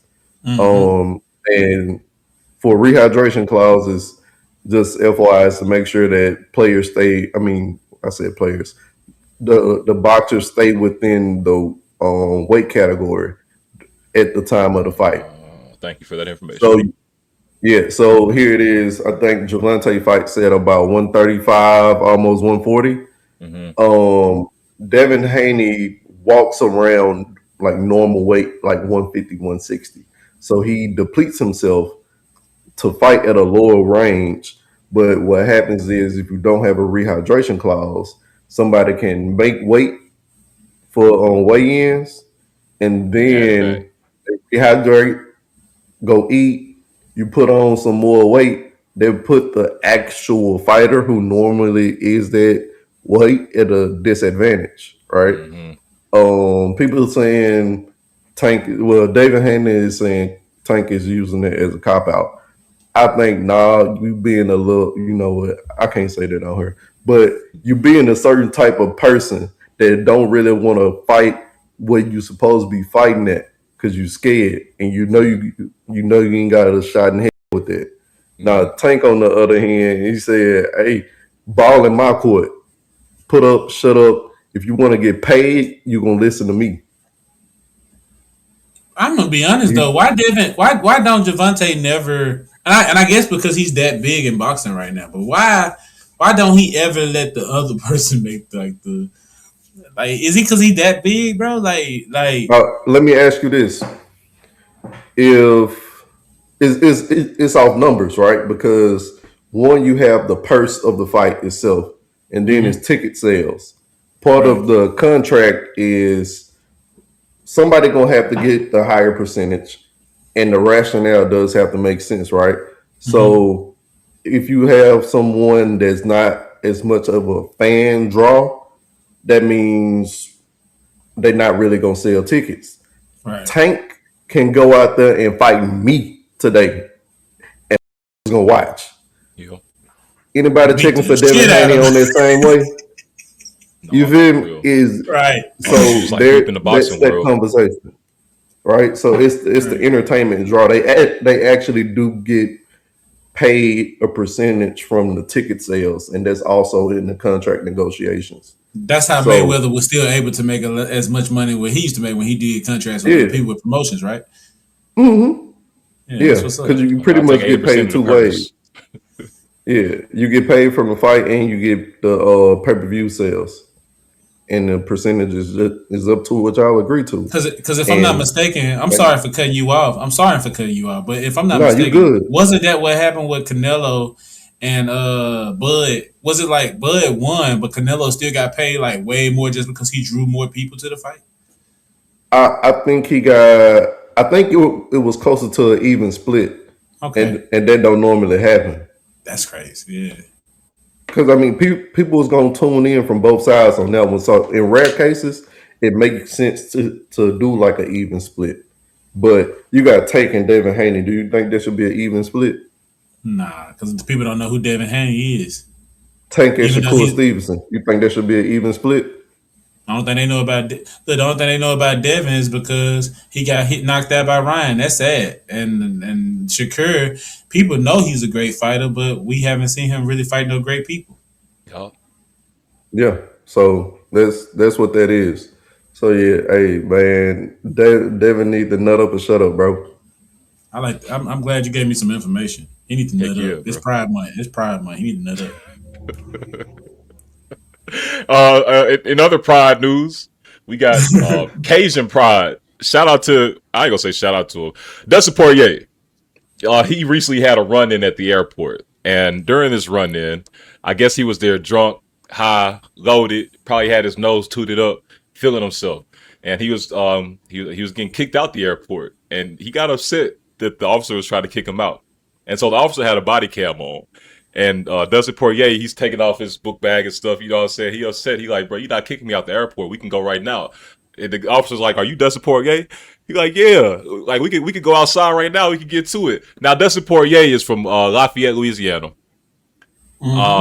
Louisiana has parishes. Louisiana doesn't have counties. Louisiana runs under a different set of rules than the rest of the United States. And if you haven't been to Louisiana, you haven't spent significant time there, you're not really going to understand it. And so a lot of people don't understand what's happening right here. But I'm not as upset at it as everybody else is. I told y'all a few months back that we should start letting white people say the word as long as they say it respectfully. If black people say the word, they say it disrespectfully, we need to slap them too. We in a new world, we in a new age, you know what I'm saying? It ain't the old black and white America. It's rainbows now. It's a proud America. It's all colors and creeds out here. But Dustin Poirier was about to box the police officer. He said, you know what? It's gonna get bad for you, my. And when I tell you, he said my so smooth. You can tell he been saying the word his whole life. And now people online, like, they're having fun with it. Some folks are upset about it. Some people, you know how the internet gets. People get oversensitive about words and everything. I don't have the biggest issue with it. John Jones got online. It was like, John Jones, you gonna give him the N-word pass? John Jones like, yeah, that boy from Lafayette, Louisiana, man. It's different down there. So I just brought that up to say that, yeah, sometimes we got to get these fighters checked for CTE too, because they're tripping. But Dustin Poirier said it's gonna get bad, my nigga. I thought your main reason for saying it was that at the end of the day, we need to let everybody say it. Bro, I'm gonna be honest. I do believe we should either let everybody just say it or just not say it at all. Yeah, it gets to a point, man. Because look, my whole thing is, bro, and it's gonna like dive into racial dynamics and all that. But all right, 30 years ago, you had black people, you had white people in America. Mm-hmm. There was more than that, but for the majority, that's kind of what it was. Now today, you got immigrants from all over the world. They all different creeds and colors. And just because you look like me, I know some Indian people that's my exact same color. Can they say? I know some black people. I know some African black people that don't have a strand of negrosity in them. Like they actively stay away from American black folks. Can they say? I know some white people, the color of my hand or the color of my shirt, they grew up in the hood and they was really there and it just and probably had to catch a body for their homie or been fighting for they black friends really for their whole life. Come on, bro. White chocolate. Can they not say? So I don't know, bro. It's a new world. It's just a word. I think they should say it. Yeah, bro. The kids at my school be saying, man, they ain't even black. Yeah. My only thing is the drive for the conversation, right, is usually coming from the other side, right? And like my question is always, why are you so interested in just saying that word? It's one word and you crying because we can't say it. Like what's the problem? Ones I don't like. Yeah, if you gotta ask, right. You gotta ask permission. No, don't say it. Now, if you ain't just roll off the tongue like that, you just one of them. All right, whatever. Hey, whatever. Do what you do, brother. Why is it so interesting to say that one word with the historical context? Now, granted, you can go to jail and counsel for all these other words. It's real consequences and repercussions for certain derogatory terms for different communities. Start with a K. But with this one, with us though, ain't nothing but we gonna talk about you. Ain't nothing gonna get done to you. You gonna keep your job most of the time, but you worried about us. It's the forbidden fruit effect, man. The forbidden fruit. I ain't gonna lie. I don't know. It'd be weird sometimes having a conversation in front of either a white person or a Hispanic. Like I done had friends like be with me, black guys friends, like black friends with me in front of white folks, and I'd be like, man, this right here crazy, bro. This is really like this is my right here. And then like the whole time I be thinking in my mind, but I be saying to myself, but this is just how I talk. But I be thinking like, should I really be saying this in front of this white person? Like I'm calling him my. I wonder what he thinking. Well, if he's my too. You know what I'm saying? Like, and with me, I think about that, and I consciously make the decision to not do that. In those situations, just because I don't want no misunderstanding. That's all. I always tell white people this. At the end of the day, I'm not gonna get mad if you say it. This is what I tell them. I'm not gonna get mad if you say it. I don't care how you use it. As long as you don't use it in a disrespectful way, I don't care how you say it. But if somebody else beside me that I know hear you say this and they react differently, I can't stop how they feel. That's the only way that's the only thing I say. Freedom of speech, but not freedom from consequence. So if if you take that field trip, you better know what it carry. And Dustin Poirier is finding out what it carries. Let me know if y'all can hear this audio, man. Yeah. Yeah, pull me off the plane. All my boys went to the crib. Now what the And this is why he got All right. You Dustin Poirier? man, bro? All right, just relax. Her. I'll fight you right now. No, I don't want to fight, bro. I'll go with you right now. Bro, I don't want to fight, bro. I don't want to Let's fight. go. I don't want to fight. Let's go. Let's go. Yeah, Let's go. Tell him, come on. Get a couple of Because it's going to be bad. Bro, just It's going to be bad. Bro. What's up? I don't know, bro. It's just so amusing to me, man. I don't know. It's amusing as to me. Like, why he pressing that dude like that? Cause he drunk. I ain't gonna lie. I would have tased his ass real. Bro, I'm not about to play with you. No, I done seen your work. I'm not what. I know what I you ain't mean. gonna lie. I ain't gonna lie. That would have been my moment right there. Let's go. I was coming up. This wasn't no mutual fisticuffs. He attacked me. I'm suing his ass. And he called me an N-word. I got emotional distress. I've been thinking about this for the last 3 months. I'm messed up. I can't go to work no more because people heard me get called the N-word by a white boy. Yeah, I'm suing him for everything he owed. Hey, P, he in the court looking at you like this. I thought we was good. We could have just duped it out. What you gonna do to him, brother? Hey, but look, I'm with y'all though. I didn't slow down on saying. I just say brother to everybody. What's up, my brother? I'm on my old man, my uncle shit. But it's like the young kids, whatever. Brother. Hey, brother, hey, in my mind, they the same word. I think that's the thing, bro. In my mind, brother, it's the same word. Like, I ain't gonna lie, for real. I ain't gonna lie, P. No lie, bro. It's been plenty of times a white dude, an older white guy, come over. What's up, my brother? With the hard R. Hey, brother, with the hard R. Yeah, he got with the whole Hogan, huh? Brother. What the you mean? They the same words to me, man. Look, we gotta get past our emotional response to words, bro. Words is not that important. That is so sad that white people can't even say brother, bro. Brother. What's up, my brother? Who the this called me? Hey, man, anything else in sports, bro, before we transition over to these good tunes? Because there's some good tunes coming. We kill sports today. We kill sports. Talk to me, Deezy. Where we at? Where we at? We had more leagues, too. Young boy, YB. I haven't heard my boy YB. That's why I said I put it in the message yesterday. I said it in the messages. I was like, more leaks. I sent the screenshot and everything. That man dropped yesterday, man. More leaks, man. They got all the songs that he done dropped in like since the tour. All that is on there.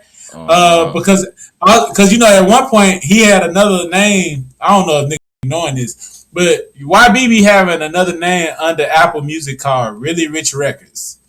And if you go search up, you search up Really Rich Records, and he got different artist spots, but it'd be all YB songs. Well, basically, he'll take all those songs off of Really Rich Records, and he'll just put it under his name, like when it's the official drop. It's like he try to see what the people reactions and how many streams he gonna get from it. He'll take it out, then he put it back on there on the More Leagues too. I ain't gonna lie, man. That More Leagues too. He got Nutzy on there. He got Over. He got Boss Man D-Lo. The only thing I hate about the Boss Man D-Lo with this version, he ain't got the end on there. How you doing, Lil Top? I feel amazing. Amazing. How you doing, Lil Top? Like Tyson in the 90s, Ocho Fraser. That's the only thing I hate, that he ain't got that part on there. But I ain't gonna lie, the actual album, I consider it a mixtape. It's dope. I like it. Yeah, I like this on Apple Music. Yeah. Okay, I see it now. It's not put together like an album. It's really like mixtape vibe. It's a bunch of unreleased music. We done probably heard a few little snippets from them on social media and all that stuff, but it's on there. Bro, I ain't gonna hold you. I've been waiting to hear that Boss Man D-Lo outside of just playing it on YouTube. When you sent it, I thought that was just like a track you had downloaded and put on your own iTunes that way. I didn't realize that was a tape. Yeah, it's up. It's up. I'm going. I'm gonna go ride it. You know what I'm saying? Bro, I ain't gonna lie. Like, I'm gonna be real. This been a great month for me, bro. Like all my favorite artists have been dropping. You got YB then dropped this More Leagues too. T.I. just dropped The King. And I'm not gonna lie, that's a good album. It's a nice album. Like T.I., this might, in my opinion, and I'm not trying to, because D-Rock is T.I., this is probably one of his best albums, in my opinion. One of his best albums. Yeah, Kill the King. Also, we ain't gonna talk about Chris Brown, but he dropped this shit. But also, you got who else? Future. Future done dropped that new single, Radio. I ain't gonna lie, I'm so happy for the real me that's coming out, man. And it's red. The album cover is red. It said album cover coming soon. Oh, hold on, buddy.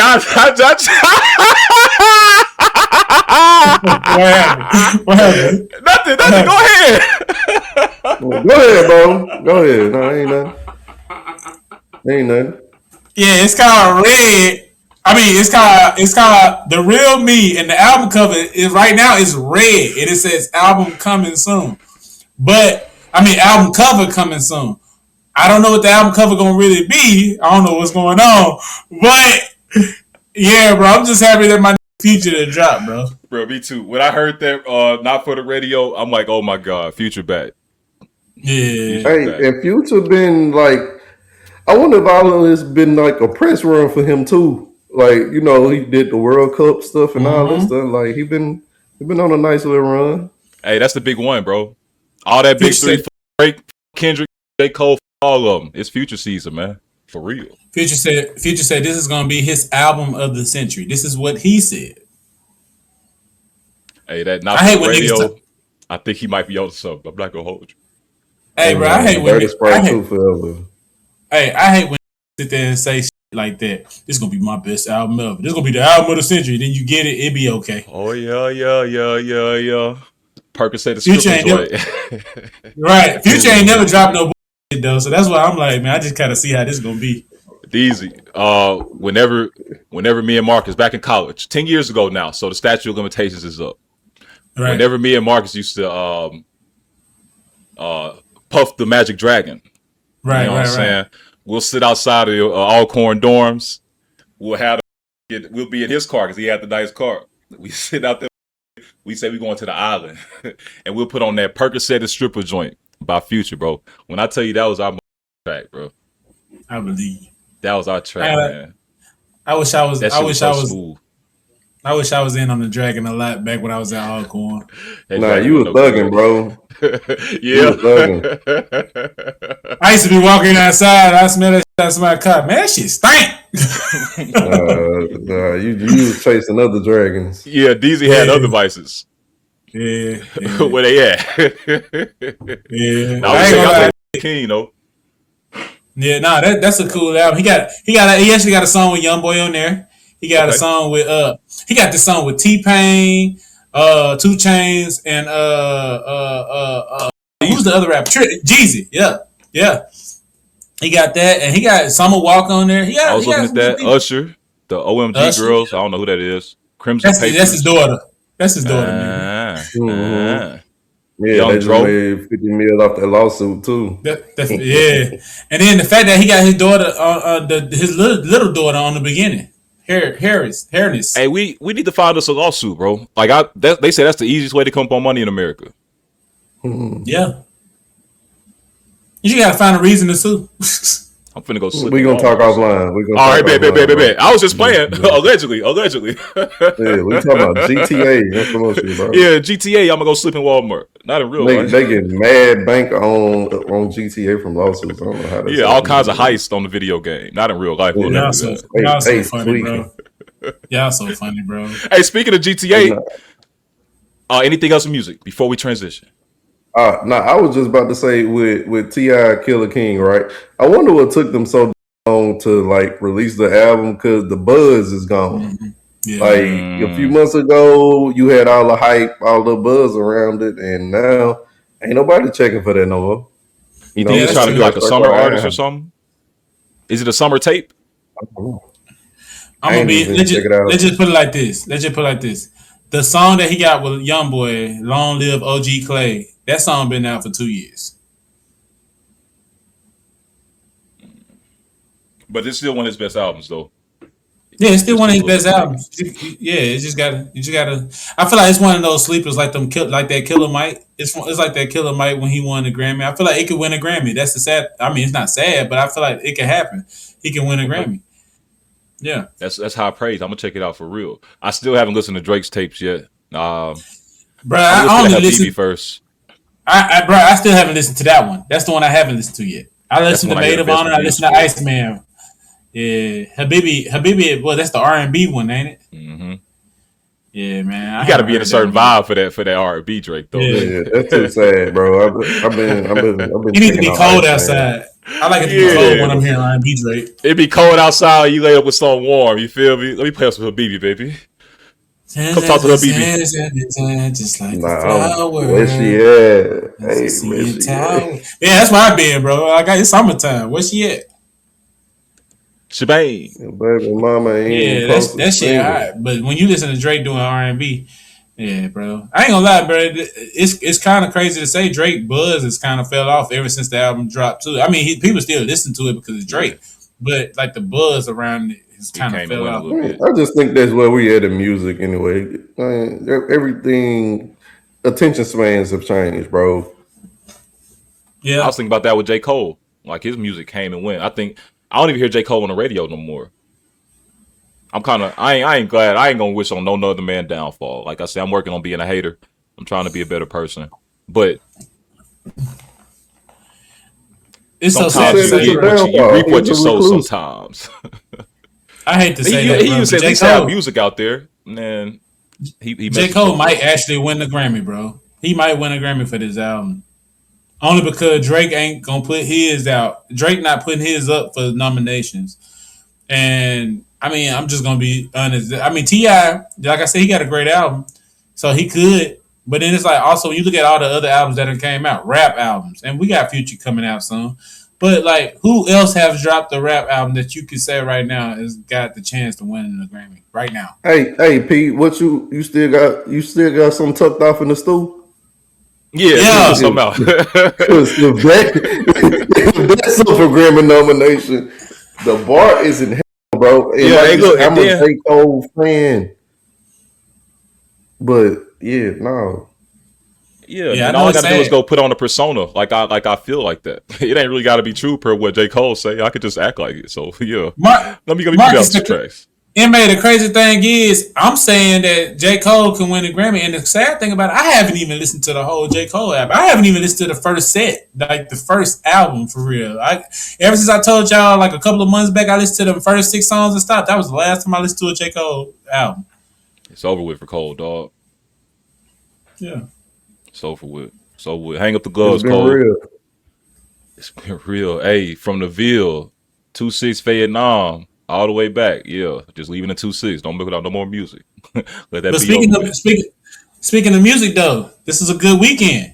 It's a good weekend because if I'm not mistaken, this weekend is the BET Awards. Yes, sir. Now I ain't gonna lie, the BET Awards done fell out, and they fell off in the last 15 years. Ever since streaming, I was supposed to ask how y'all feeling about that. Yeah, ever since the internet that came in, streaming has took over, and nobody's watching TV. Nobody's watching BET Awards. Also, artists are not performing at the BET Awards like they used to. Like I think the last year or 2 years ago, when Jacquees had that one song, he was performing that at the BET Awards, and it's like when you think about all the major artists that are black who are not showing up to these BET Awards, that it kind of showing you that it's not worth it. It's like the value has went down. Shout out to, I do agree with you. I'll say for like the last, you say 15, I'll take the last 3 years out of that. So like from 15 years ago to 3 years ago, that time span, I think that it was over with for the BET Awards. I think with streaming becoming a bigger thing and them bringing some of these personalities in, I think that can help draw more of the crowd to it because now you ain't got to go watch it on BET. You can go pull it up on Twitch or somebody's page, or right now they got Drewski hosting it. I think that Drewski hosting is going to be a big draw because people want to hear what crazy stuff he's going to say. They already know he entertaining as a mud, and I think that'll be smooth. And now it's like with all these streaming events, you think about the streaming university stuff. You think about all these other things they put on and they bring these folks to, and I say streams because that's how a lot of people get their media nowadays. Right. I think that streamers need big events to go to, and so now events like the BT Awards, whether we used to really appreciate it or not, now it's a thing, and it's like, oh, I'm gonna go here and get some content, and so now people just gonna tune in for the content, and I think that it's in a better place than it has been for sure. And I'm kind of excited to see it, bro. I do want to see what Juicy gonna do, man, because he's a character. I know he's gonna say something that's gonna get people upset. I know he's gonna do something ignorant, you know what I'm saying, and I know it's gonna be an entertaining show for sure. And it's always good to see our artists get represented and appreciated by our people. I know that BET ain't owned by us, but it's still kind of our shtick right now until we get our own real Black Entertainment Network. Y'all think he gonna come back out there with a wig on? Just a troll? Drewski? Yeah. Man, I hope not, bro. You remember the skit? I hope not, bro. I hope not, but go ahead. That's dragging it at that point. Like really dragging it, like drag queen. Yeah. And I'm tired of seeing these men in wigs. And I'm gonna get to that in a second, I guess. Yeah. Matter of fact, hey, we could roll on to that. Let's get to I it. ain't gonna have nothing to add to BT. Yeah. Let's get straight to it. Black boy Max, Black girl Max, Black they Max, whatever you call yourself now. I'm upset, bro. Play Pride Max. Yeah, Black Pride Max. Pride Max Plax. I don't know what his name is no more, bro. The guy, he made a name for himself doing this streamer thing a few years back. You know what I'm saying? He actually put out some music alongside DDG. I think they was going back and forth doing the music. He started like one of these like streamer events where they had the guys and the girls in the same house and they was all trying to like find a love connection and all of that. So he made some good content. He started off doing like gaming streams. And then you build up your audience of kids watching you, impressionable kids. Right. And Black Boy Max ain't a thug streamer. He's a suburban streamer that's kind of in middle America households and homes and influencing those kind of kids. And now, 4 or 5 years later, Black Boy Max is online. First, health reasons, health concerns, health decisions that people make are your own health decisions. Do what you do. But Black Boy Max said, yo, I ain't had a baby yet, but I got a vasectomy. I'm 23 years old. Yeah, I got my balls snipped, basically. I know people online gonna say that's ignorant. I know that's not what really happens. You don't get your balls snipped. You just lose the ability to shoot the stuff that you need to make babies out of it. Now, and it's reversible, but there is a chance that it can't be reversed. Now, you got that. Throw it aside. All right, you just made a decision. You want to be safe. You don't want to knock up any of these unassuming women that you just probably messing around with. That's what we thought back in the day, at least. Now, you fast forward a little bit. The guy gets a dermal piercing. Now, I know Young Thug. I'll just use him as an example. Young Thug is allegedly a stone cold shooter, for lack of a better word. And he has a dermal piercing. And a lot of these Atlanta guys get these little dermal piercings on their face. Not my cup of tea, but it's like, if you a grown man, why do you want some flashy jewelry in your face? Like, you trying to draw attention to it for what? For women or men? That aside, that's the second thing. Now, last week, he gets on the Twitch, or the week before that, he said, you know what? Guys, twerking. Why can't men twerk? Why can't men twerk? Twerking is first he said gender neutral. It's not gender neutral, it's gender specific. But he said twerking is the only gender neutral dance. Like, men should be able to twerk too. And I'm like, bro, you got an audience of like 12 to 15-year-old boys, and you asking them why can't men twerk? That's strange to me.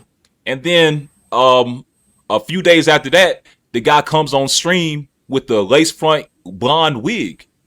He looked like one of the Targaryens off of Game of Thrones. And it's like, bro, what is you trying to do? Like, what's going on at home, my brother? Do you need somebody to talk to? Yeah, and he got a diva tattoo. A tattoo that says diva. Grown man. He trying to get some little Uzi in his booty. Man, I don't know what's going on, bro. He done went on stage with a wig. It's emotional. Like, he was at one of the soccer games in a wig. Yeah. Come on on out. Come on out, brother. But it's like, look, I don't have a problem with homosexuality. I don't have a problem with metrosexuality. I don't have a problem with nobody being who they are.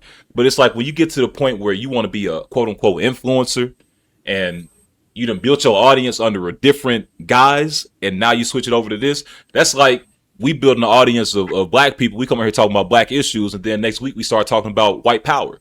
It's like, hold on, you done a whole switcheroo. You done took everything that we started on, and now you saying that you supporting only white people. And now it's like, bro, you done started just being a gamer, and now you coming on here pushing metrosexual ideas onto the kids. And maybe I'm just old now and I don't get it. Maybe for the kids, this kind of stuff is fun. It's fun to be gender fluid or whatever it is. I don't know, bro. But in my mind, the world is all backwards, and Black Boy Max is a symptom of that issue. And he needs some. He needs to go back home to wherever he's from and get around his family, get around his uncles, get around his cousins, and get shamed a little bit. Because right now the internet is just they allow him to do whatever the hell he wants to, and I think that he needs to get reined in a little bit, bro. It's just strange. The switch is strange. I do believe that money might be I want to say money is involved to him being able to. Well, money is involved for him to just act however he want to act without a care. Second thing is I don't want to say that he's not being himself because we don't know who he is. This might have been him. He probably his whole thing has been pink as a kid. Yeah. Like, I mean, as he was coming up, he was just pink everything. So you kind of make an assumption there, but but it's kind of just. I think the only thing that's sad that if he was always like this, I hate that he had to come up in another light to grab people's attention and then try to switch it over. Now, for other people that's out there that's watching him that are influenced by him, and let's just say if there are people that's out there that's doing those same things that we just, that we see him doing nowadays, they might be happy. They might be happy that a person like Playboy Max is like them. You know what I'm saying? They might love that, and it might make them feel like, well, I can do it too, which is cool. But then, like you said, oh my God. Look at him, bro. Look at him, bro. Like even just seeing this little video because he make like how Drake will get in the camera and he'll do like his kissy face. Like Plaque does the same exact thing, and it's just so cringe. Like it's just so cringe, Plaque, bro. I ain't gonna lie, Plaque look like he finna switch over. Like he finna have a change. He done already switched. He finna take his. He done had a vasectomy and he finna take his dick off. Yeah, he finna turn it into an innie. Yeah, so this is like this is his 2016 look. You know what I'm saying? Like his whole thing has always been like I'm gonna wear pink and kind of like vibe it out like that. But it's like, come on, bro. From this guy to this, like what happened, bro? Now that you mentioned that, he did produce Pink Dreads DDG song. Yeah, like that's kind of always been his thing. But it's like, bro. You know what? And this is just an assumption now. It's just an assumption. I wonder when I seen like when Playboy did that video with Keke Palmer, and you remember she was all up on him, like she was with him. I don't recall. Now, bro, it's Keke, bro. Yeah, you know what I'm talking about. She like Gabrielle Union. Nobody take Keke serious, bro. Yeah, but what I was saying is that's the thing. You can't take Keke serious. So in that situation, you got to think about it. She never really flirts with a man openly, like the way she flirted with Max. In a sense, that could have been her, like knowing that he was already maybe on the other end. He had that gate on. Yeah, so y'all can play like he's safe. Y'all can play like that because he don't want you for real like that. You know what I'm saying? Because she was rubbing all on that man's leg and everything. He was just sitting there like, girl, why you doing that? Anything else on Black Boy? Because I don't have I'm not phobia for nothing except for like heights. I'm not phobia except for falling. I don't even care about heights. I'm scared of falling. But I just don't like that, bro. It's just something that's eerie and unsettling about it. Like Saucy Santana. I ain't got a problem with Saucy Santana. What was the dude? Lil Shamar? Mm-hmm. I don't have a problem with Shamar. Cool.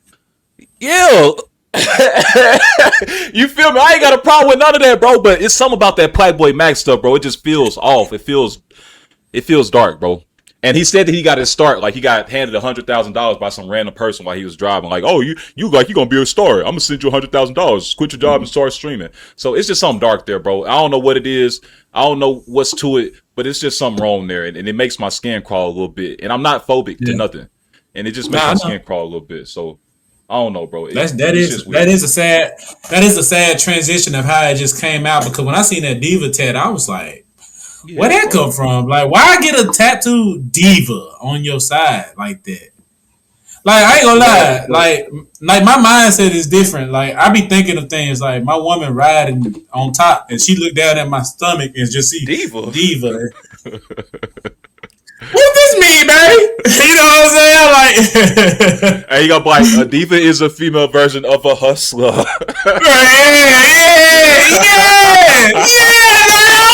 I ain't gonna lie. Hey, I might go get the tattoo now. I ain't gonna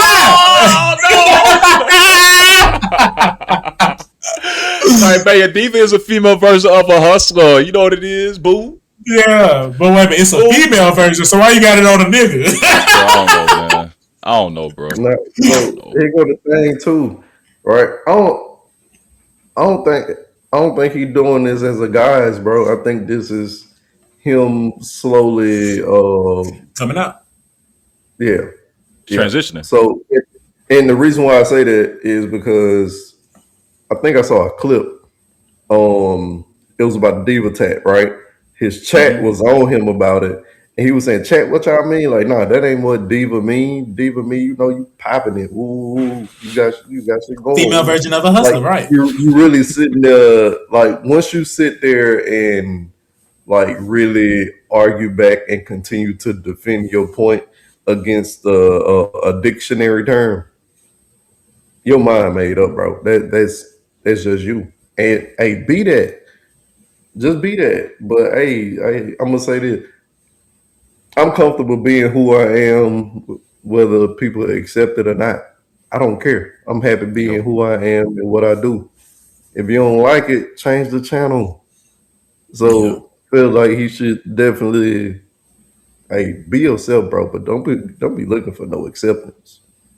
Man, I need to just block any Black Boy Max from my Twitter thing. I just don't want to see it. It's just something unsettling about it. I like his streaming niche, right? The producing aspect, right? He has some artists come on, they cook up a couple songs or something. Like, that was a cool little niche because nobody else was doing it. It was cool to see. But the extras start coming. It's like the more attention start coming, the more silly shit start happening. I'm like, all right. Nardo, change the channel. Plat-Boy Max, be yourself. Yeah. I'm trying to find out what event he did, bro. Like, he put on like a whole, like, it wasn't Love Island, or maybe it was like the first iteration of Love Island, something like that though. But he did it at a house out in Beverly Hills that he rented, and I'm talking about he had all the top streamers they did there. some Zeus. Yeah, it was a great event, bro, and it's like he was the face of it, so he earned his attention, he earned his limelight and all that stuff, bro. It's just strange, man. It's just strange. But in other news, hey, y'all see my background? It's the same color as, well, Black Boy Max stuff too, but it's also the same color as GTA 6. And I don't know if y'all been hearing all the news about GTA 6. The pre-orders have officially dropped. You know what I'm saying? And a lot of people are happy about that because they've been waiting for GTA, and a lot of people are upset about it because, well, there's multiple angles of it. You can go into a store and buy a copy of GTA. All you're going to get is a box, and you're going to get a download code. So some people are upset that you don't get a physical disc anymore. The retailers are also upset because GTA is selling the game online directly for like $10 less than they would if they bought it in stores. So retailers are trying to boycott them. And then there are also some people who are upset, and they think that GTA is going to be a bust because of the last updates they made to the last GTA Online. They said that they got rid of a lot of the original writers for the game and the platform, and now they kind of brought in, the world we in right now. It's very accepting, it's very open.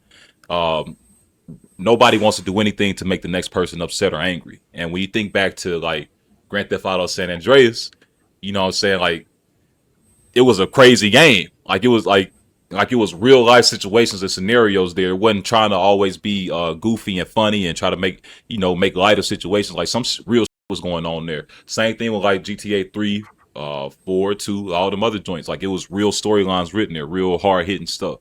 And as you transition into the GTA Online, they said the storylines got a little bit stranger. It's a little bit more 2026, 2025 appropriate and friendly.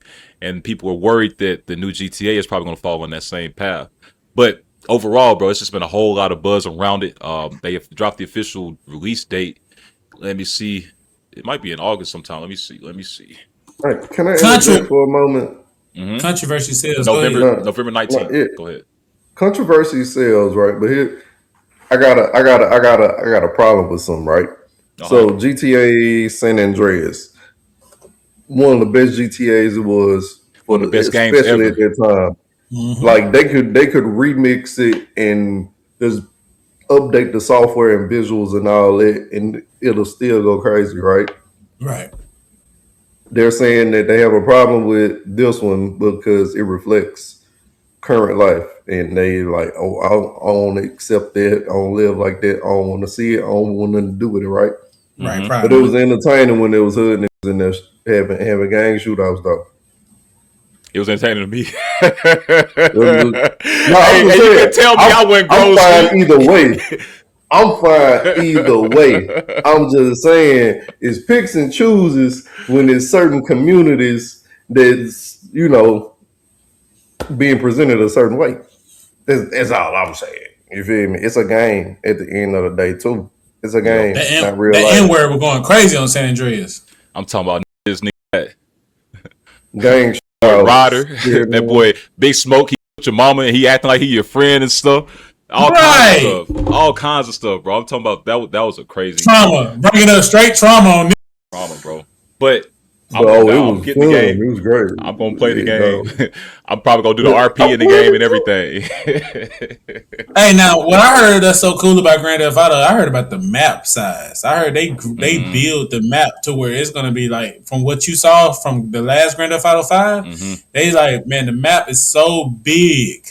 Like they said, like certain drives, like when you go in certain place, they said they're trying to make it to where it's like you're in the real world for real, and it's like it's dope because you like got to go to different cities, different states. Like you're actually moving around, like if you was actually in your own continent. Like this is almost big as Africa. If you actually go look at the map, how they got it set up. So it's like a big ass continent, man. bro. I be wondering. My thing is, I be wondering when they so when they made the last map, you knew how long it took you to drive to like certain places when you had to go. Yeah. It can sometimes take you maybe 10 to 15 minutes if you really gotta go. So it's like this new map they made. I'm just wondering, like, is this gonna be like, hey man, I'm finna drive to Jackson. You be playing the game, you gotta drive 6 hours. You gonna have to take a plane to no, for real. Just take a plane and transport straight to it. Yeah. Hey, L1, L2, R1, R2, left down, right up, left down, right up. Yeah. Boom, spawn my plane up in this man. Right.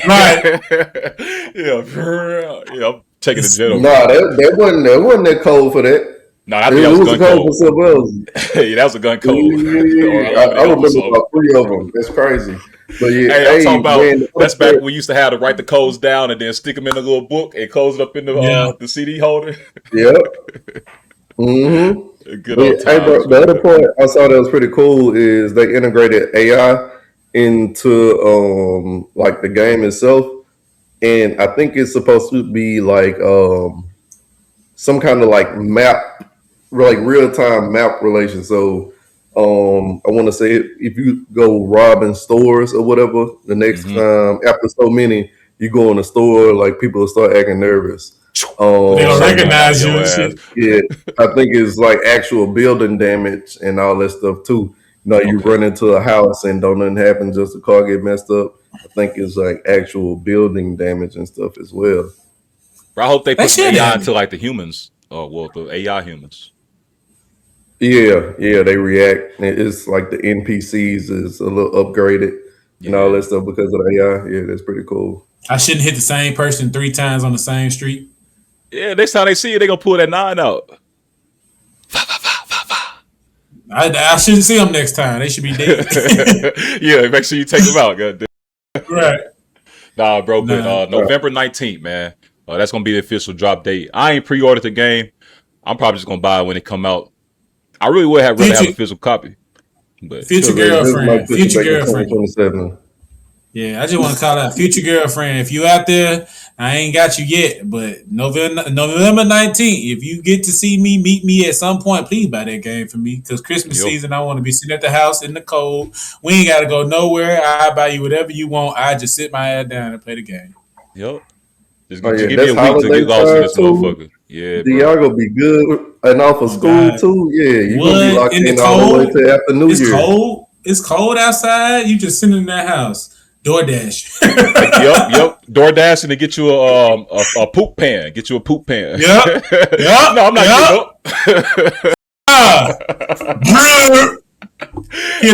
getting up. They remind me of South Park when they went on that like World of Warcraft kick. And they was trying to beat the game. They had it was this guy on there that had the super sword, and they was all trying to take him down. They didn't realize that it was like Stan's dad or whatever the boy's name is. It was his dad. And the guy, he was sitting in a chair, a little Cartman. He had got fat as hell, bumps all over his face and everything, and he had a poop pan. He like, Mom, bring my poop pan. That's so it just made me think back to that, man. It made me think back to that. It was a cartoon show, so it wasn't real life, of course. Speaking of other shows that ain't real life, Drewski, he did For the Love of Drewski. You got to his face ain't never changed. Oh God, he was like. You got to transition out of shit. You got to peek the scene and then transition. So Drewski, he did the For the Love of Drewski, and one of the big people that came out of it, she's actually pretty big too. Her name was Bambi, and they had a whole lot of chemistry. You know what I'm saying? And now they've done the show together where it's like Drewski's my baby daddy or something like that, and it's kind of filmed like Teen Mom back in the day that used to come on MTV. Mm-hmm. It's extremely ignorant, bro. Like this is the most ignorant I've ever seen. Drewski is acting like a hood. They got 13 baby mamas. Bambi, she says she used to sell cat, and you kind of tell that she a wild woman.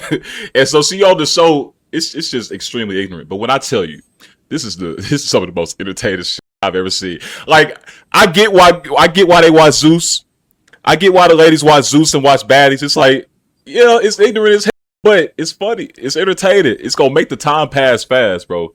And I just want to shout out Drewski for putting out some good horrible content, some slop for us to enjoy.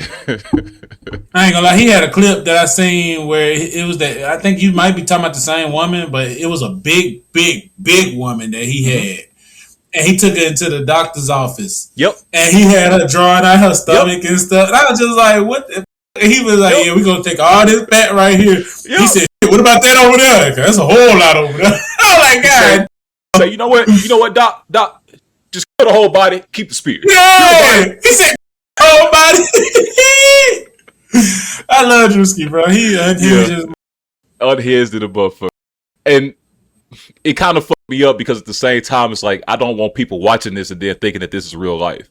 Or watching this and then thinking that people actually act like this. But, man, folks' opinions, man. At the end of the day, hey, if you think that act like this, then that's your ignorance and you need to go outside and actually deal with real human beings. But at the same time, bro, that show is funny than the. So shout out Drewski and keep putting out the slop, man. Whatever. We enjoy it. Like you said, huh?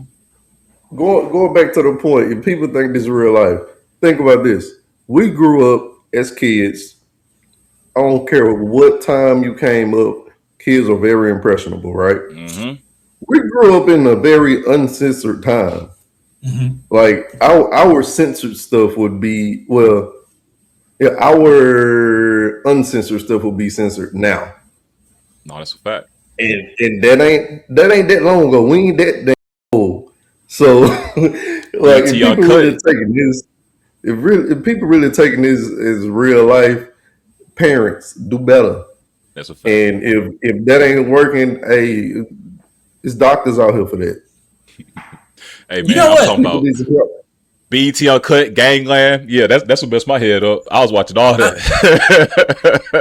This gonna sound ignorant when I say this, but I'm actually happy that comedians and social media is starting to get back to a funny place to where, and this gonna sound so ignorant when I say it, but sometimes, I remember when I was younger, and I even got people in my family, so I'm not talking about nobody bad, but like the special needs.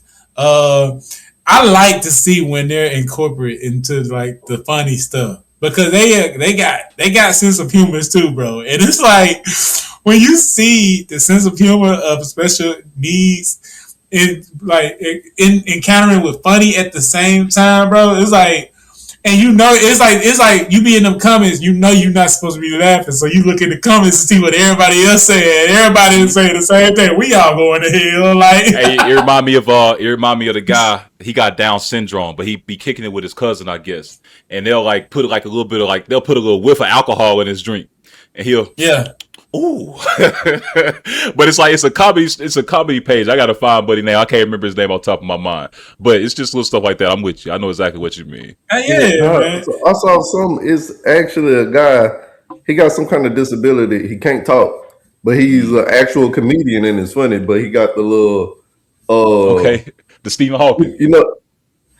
Yeah, but he ain't the wheelchair. He got the handheld. He can the little click that go move. Yeah. It's just like the phone, but it's connected to something, and even the voice or whatever is funny. But like he be ripping the crowd and everything.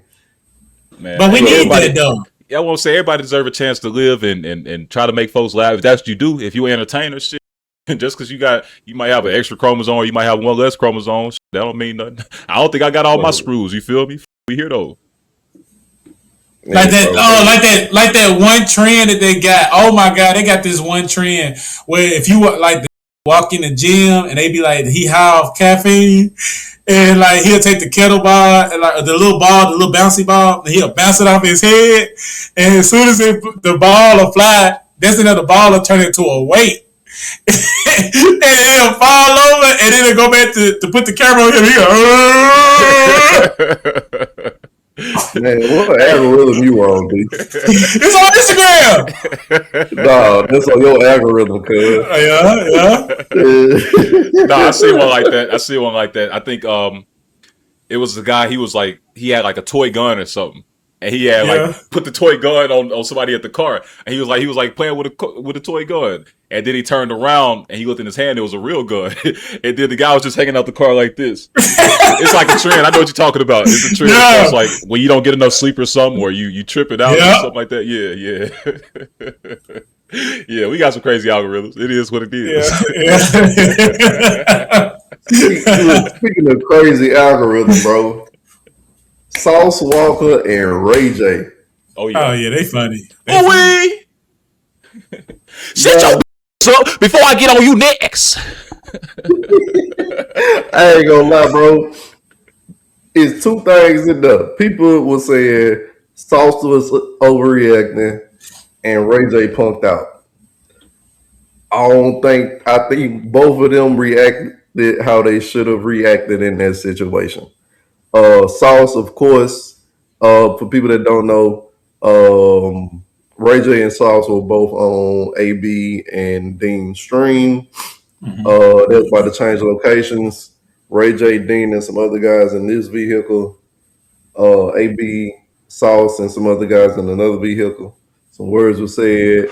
He always, Ray J was saying like he always trying to play his music. He's into himself.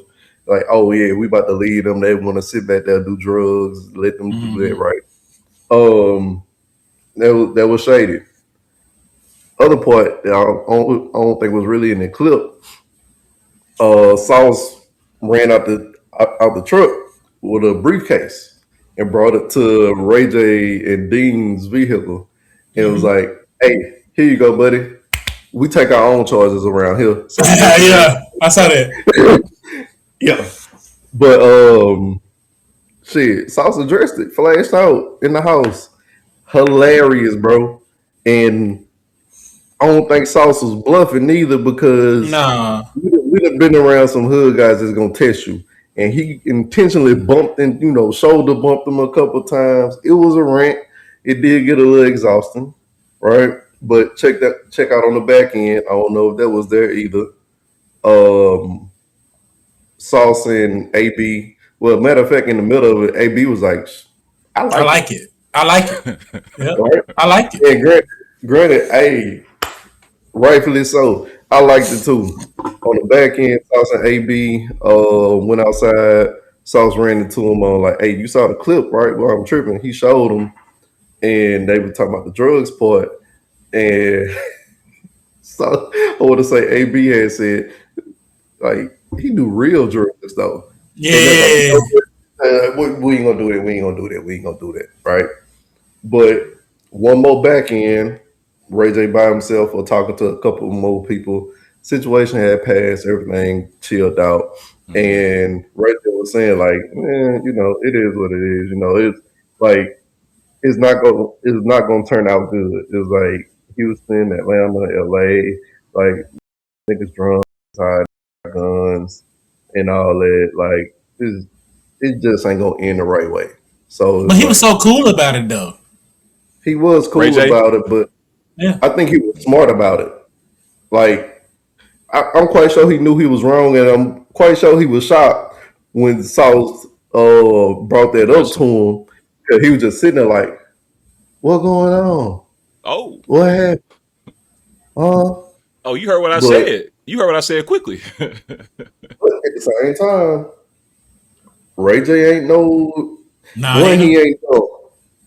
yeah. And two, he ain't no punk. You hear me? Like he tapped in with a certain group of people that's He known for can't certain fight. things. He can't fight, but he just like me. And he gonna get his homies. He gonna call his homies that like homies, and they gonna do something to you. They're gonna do something to Salsa Walker's turn into some hot sauce.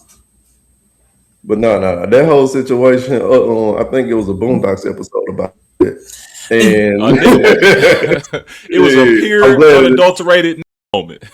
MA, when you watch that though, man, and because I saw it too, I saw it exactly like the whole thing. And like, bro, when you watch that, you don't think maybe sometimes this streaming shit really don't be scripted, bro?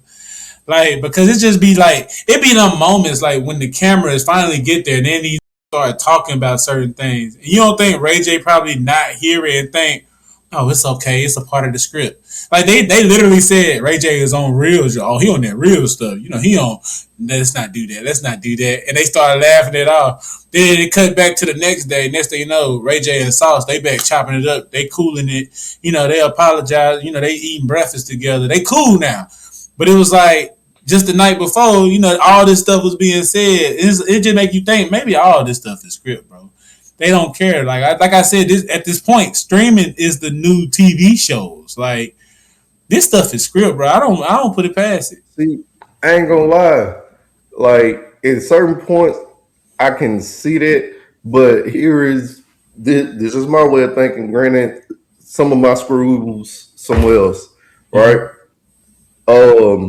I've taken the Sauce approach on some situations before, right? Something that happened, it got back to me, such and such happened.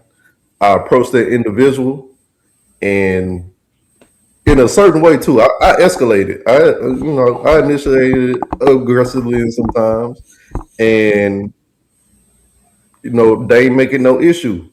So I cooled off, right? Like, tempers ain't my temper was up, theirs wouldn't. It ain't turned to no situation because I would have been in the wrong to just, off of words, right? Off of the silly words like, yeah, hey, I heard what you said, keep playing with me. But it ended right there. And after that, it was never an issue. So I've had situations like that. But it is Ray J at the same time. But I don't know, man. I think you got too many wild cards in there to run a script for that long as well. It's way too many wild cards for that to be scripted for that long. I don't know, bro. I don't know. I think about just... go ahead. Go ahead, no, you good. I think about you remember like Baldwin Hills and the College Hill and stuff like that they used to do on BT and Jersey Shore. It's like it's produced. I ain't gonna say it's scripted, but it's definitely produced to where we're gonna put y'all in a scenario. We know that she don't like her and he don't like him. So we're gonna put them together in the room and kind of see what happens. If it go too crazy, we'll have security step in. I think that's the same approach they taking there. The baddies approach, it's reality TV, real world. I think it's all the same thing, man. It's sad because Ray J not too long was dying. His heart had a supposed heart allegedly had a heart issue or whatever, and that is in the fight Orlando Brown in the fight before the Clarissa Shields. He got a boxing match before the Clarissa Shields. Yeah, Clarissa Shields got a boxing match coming up. Brown. Yeah, he's fighting Orlando Brown, bro. They Coming to America.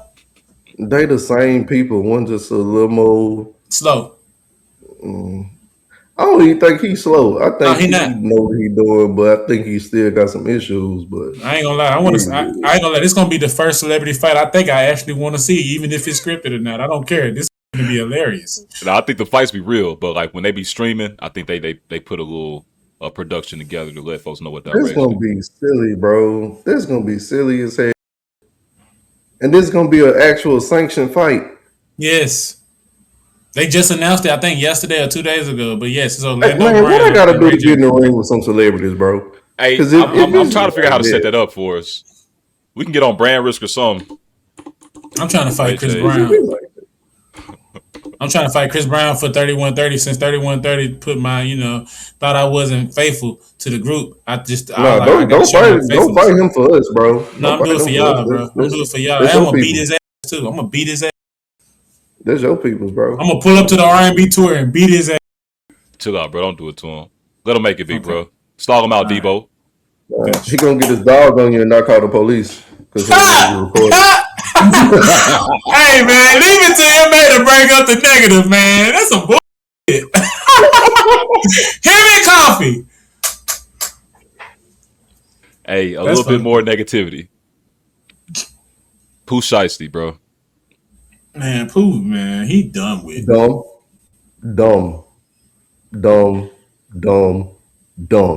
That's all like stupid. That's how I know that my brain throw it off because part of me respects it. Yeah, I know what you mean, but nah, it's dumb. Yeah, it is stupid. But like it's a respect because the playing with you and you like, oh, okay, you think you could just play with me. So it's like, okay, I'm finna put some fear. But it's like, at the end of the day, man, you gonna do some shit like that, I'm gonna be real. You might as well just go ahead and finish the job, bro. Yeah. I think, and again, just to clarify, my brain's a little throat. But the thing that I respect is when somebody says they're gonna do something and then they follow through on it. Pooh Shiesty has been saying for years that he the biggest, you know what I'm saying? He king of Memphis. He's sliding, he's shooting, whatever he got to do to get what he's trying to get out of this world. I don't agree with the approach, but I can respect it. If you actually going to follow through on your word as a man and do what it is you said you're going to do. Now, all the stuff that comes along with it, you got to be able to deal with it. If you going to do it, be ready to deal with the consequences of it. But for him to do that, and then for him to have a group message of 60 little young that's ready to ride at any given moment, whenever he needs them. I can't say that I like it. Agency call it. You know what a 3-letter agency call it, right? Yeah, that's the gang. Rico. No, yeah. You going across that border?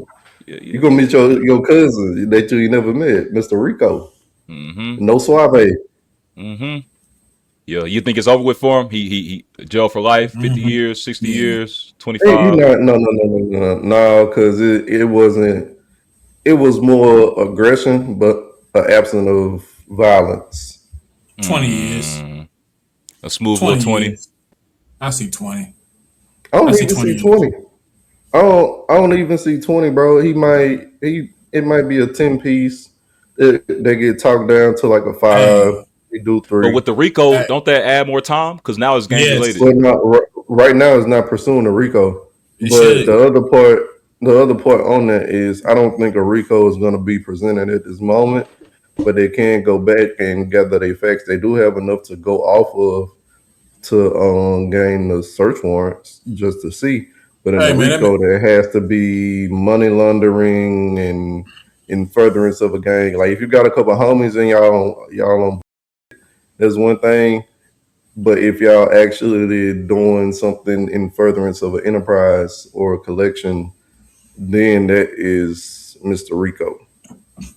That security guard said, Gucci Man security guard said, hey man, please don't let these get bond. Don't let Mr. Shiesty, don't let Mr. 30, don't let none of these niggas bond because I'm already here. They coming after my family, and I need my family to be safe. Whenever you got a nigga making that type of accusation, bro, I feel like your ass gonna do some time, bro. He was a Niggas retired scared police of you. officer too.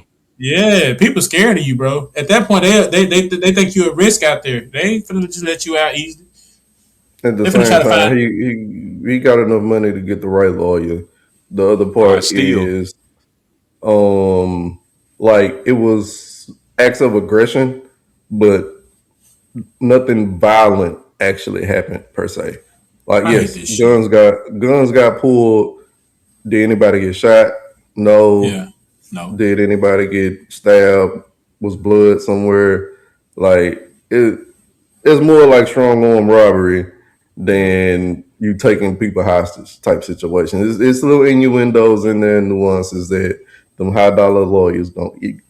Like that's just what it is. I just think it's stupid. Why you take a video of that? Why even take a picture? Why have a nigga sit there and hold a camera with you holding a gun with Gucci sitting right beside you and y'all got ski masks and hoodies? why not, bro? If you live in that life and you want to be able to go back to the block and be like, no, I really did that, and no, I took that you look up to the Big Brother Lemonade, all this whatever crap he used to do back in the day. You know, Gucci used to be one of them guys, and now if you want to get your clout off of it, yeah, we had him at gunpoint and we made him sign all these contracts. Now, Pooh Shiesty got to realize he's not in Memphis no more. Right. We're not in Kansas no more, Toto, whatever the dog's name was. And yeah, you probably do that shit back home, but you can't mess around with these folks out here in Atlanta, Texas, wherever the hell he was. Nah, bro. That's sad, bro. But also, Pooh Shiesty just dropped a song with Glorilla. And like that's the thing I have a problem. Right, you want to go back to the hood and do all this for the streets, bro. Like maybe I'm too old. I thought the name of the game was to come in, run your bag up, and go about your business. But Hell now no. it's like staying in the hood is like, bro, it's dumb. It's stupid. That's why I ain't got no sympathy. I don't feel nothing like okay, you live in that life, but at this You're still point, an idiot. it's by choice. Yeah. It's by choice. You're choosing to do that. You're not actively in that lifestyle involuntarily. Right? Yeah. You Everything came you from know there, that, though, you made man. some paper, and you could do your thing now, but you choosing to stay in that and do dumb shit. Well, Like you said, MA, take at it the lick. end of the day, like you said, at the end of the day, it's like you'll think you'll come in the game, run your bag up. But one thing I realized about the rich, the more money, the more problems. So you might be in a bad contract to where you might think you're making your money, but then you got to pay off them taxes. And you got to pay off all these other different things. And then before you know it, you got to find another way to get some money. And that's why it's like once you get that big cash break, it's like that's the moment where you're supposed to invest that into something else, then invest that into something else, then invest that into something else. You got to be investing, and if you're not actually investing once you get this money, bro, you're gonna be broke as hell, or you're gonna be trying to get out of that contract because you're broke. Like that's how I look at those situations. Gucci had the Masters. If you saw, he had him to sign over for the Masters, all his Masters. At the end of the day, that means Pooh Shiesty wasn't getting paid off unless he going to do what? Performances. And he wasn't doing no performances. So in my opinion, Pooh was broke. I mean, allegedly. I'm going to just say he was broke. Because at the end of the day, you just got out of jail. You ain't started doing those shows yet. You don't own your masters. So how are you getting paid? Gucci probably threw you something still just because you got out. Just because you got out so you can go do some work. But you Pooh Shiesty, you like, man, fuck that, man. Well, I could find something else to do to get my money. Like, a nigga like Pooh, you got to be smart, bro. You just got to look at what you signing. That's it, bro. I got You a got to look at question. who you signing. Yeah. Broke before or after he went to jail first? What you mean? Say that Okay, again. you say you think he was broke because of the whatever. Like Like after he got out of jail. Like I feel like after he got out of jail. after he got out of jail and then went back to jail, doing those in between times, at that moment, because you think about it, you've been in jail for how long, and you ain't getting paid off your masters. You're not getting your masters. You're not getting no royalties because you just basically robbed this to sign you over to your royalties. Like all this was in documents. He had him to sign over his royalties, his masters, all this because at the end of the day, they just show you that the nigga wasn't getting no money. So at this point, he only getting money because of his name. He probably got the young out there scamming, doing shit to try to get his money. Mm-hmm. He's probably doing whatever he can. So he stressed the fuck out. All right, so I'm going to say this. Mm-hmm.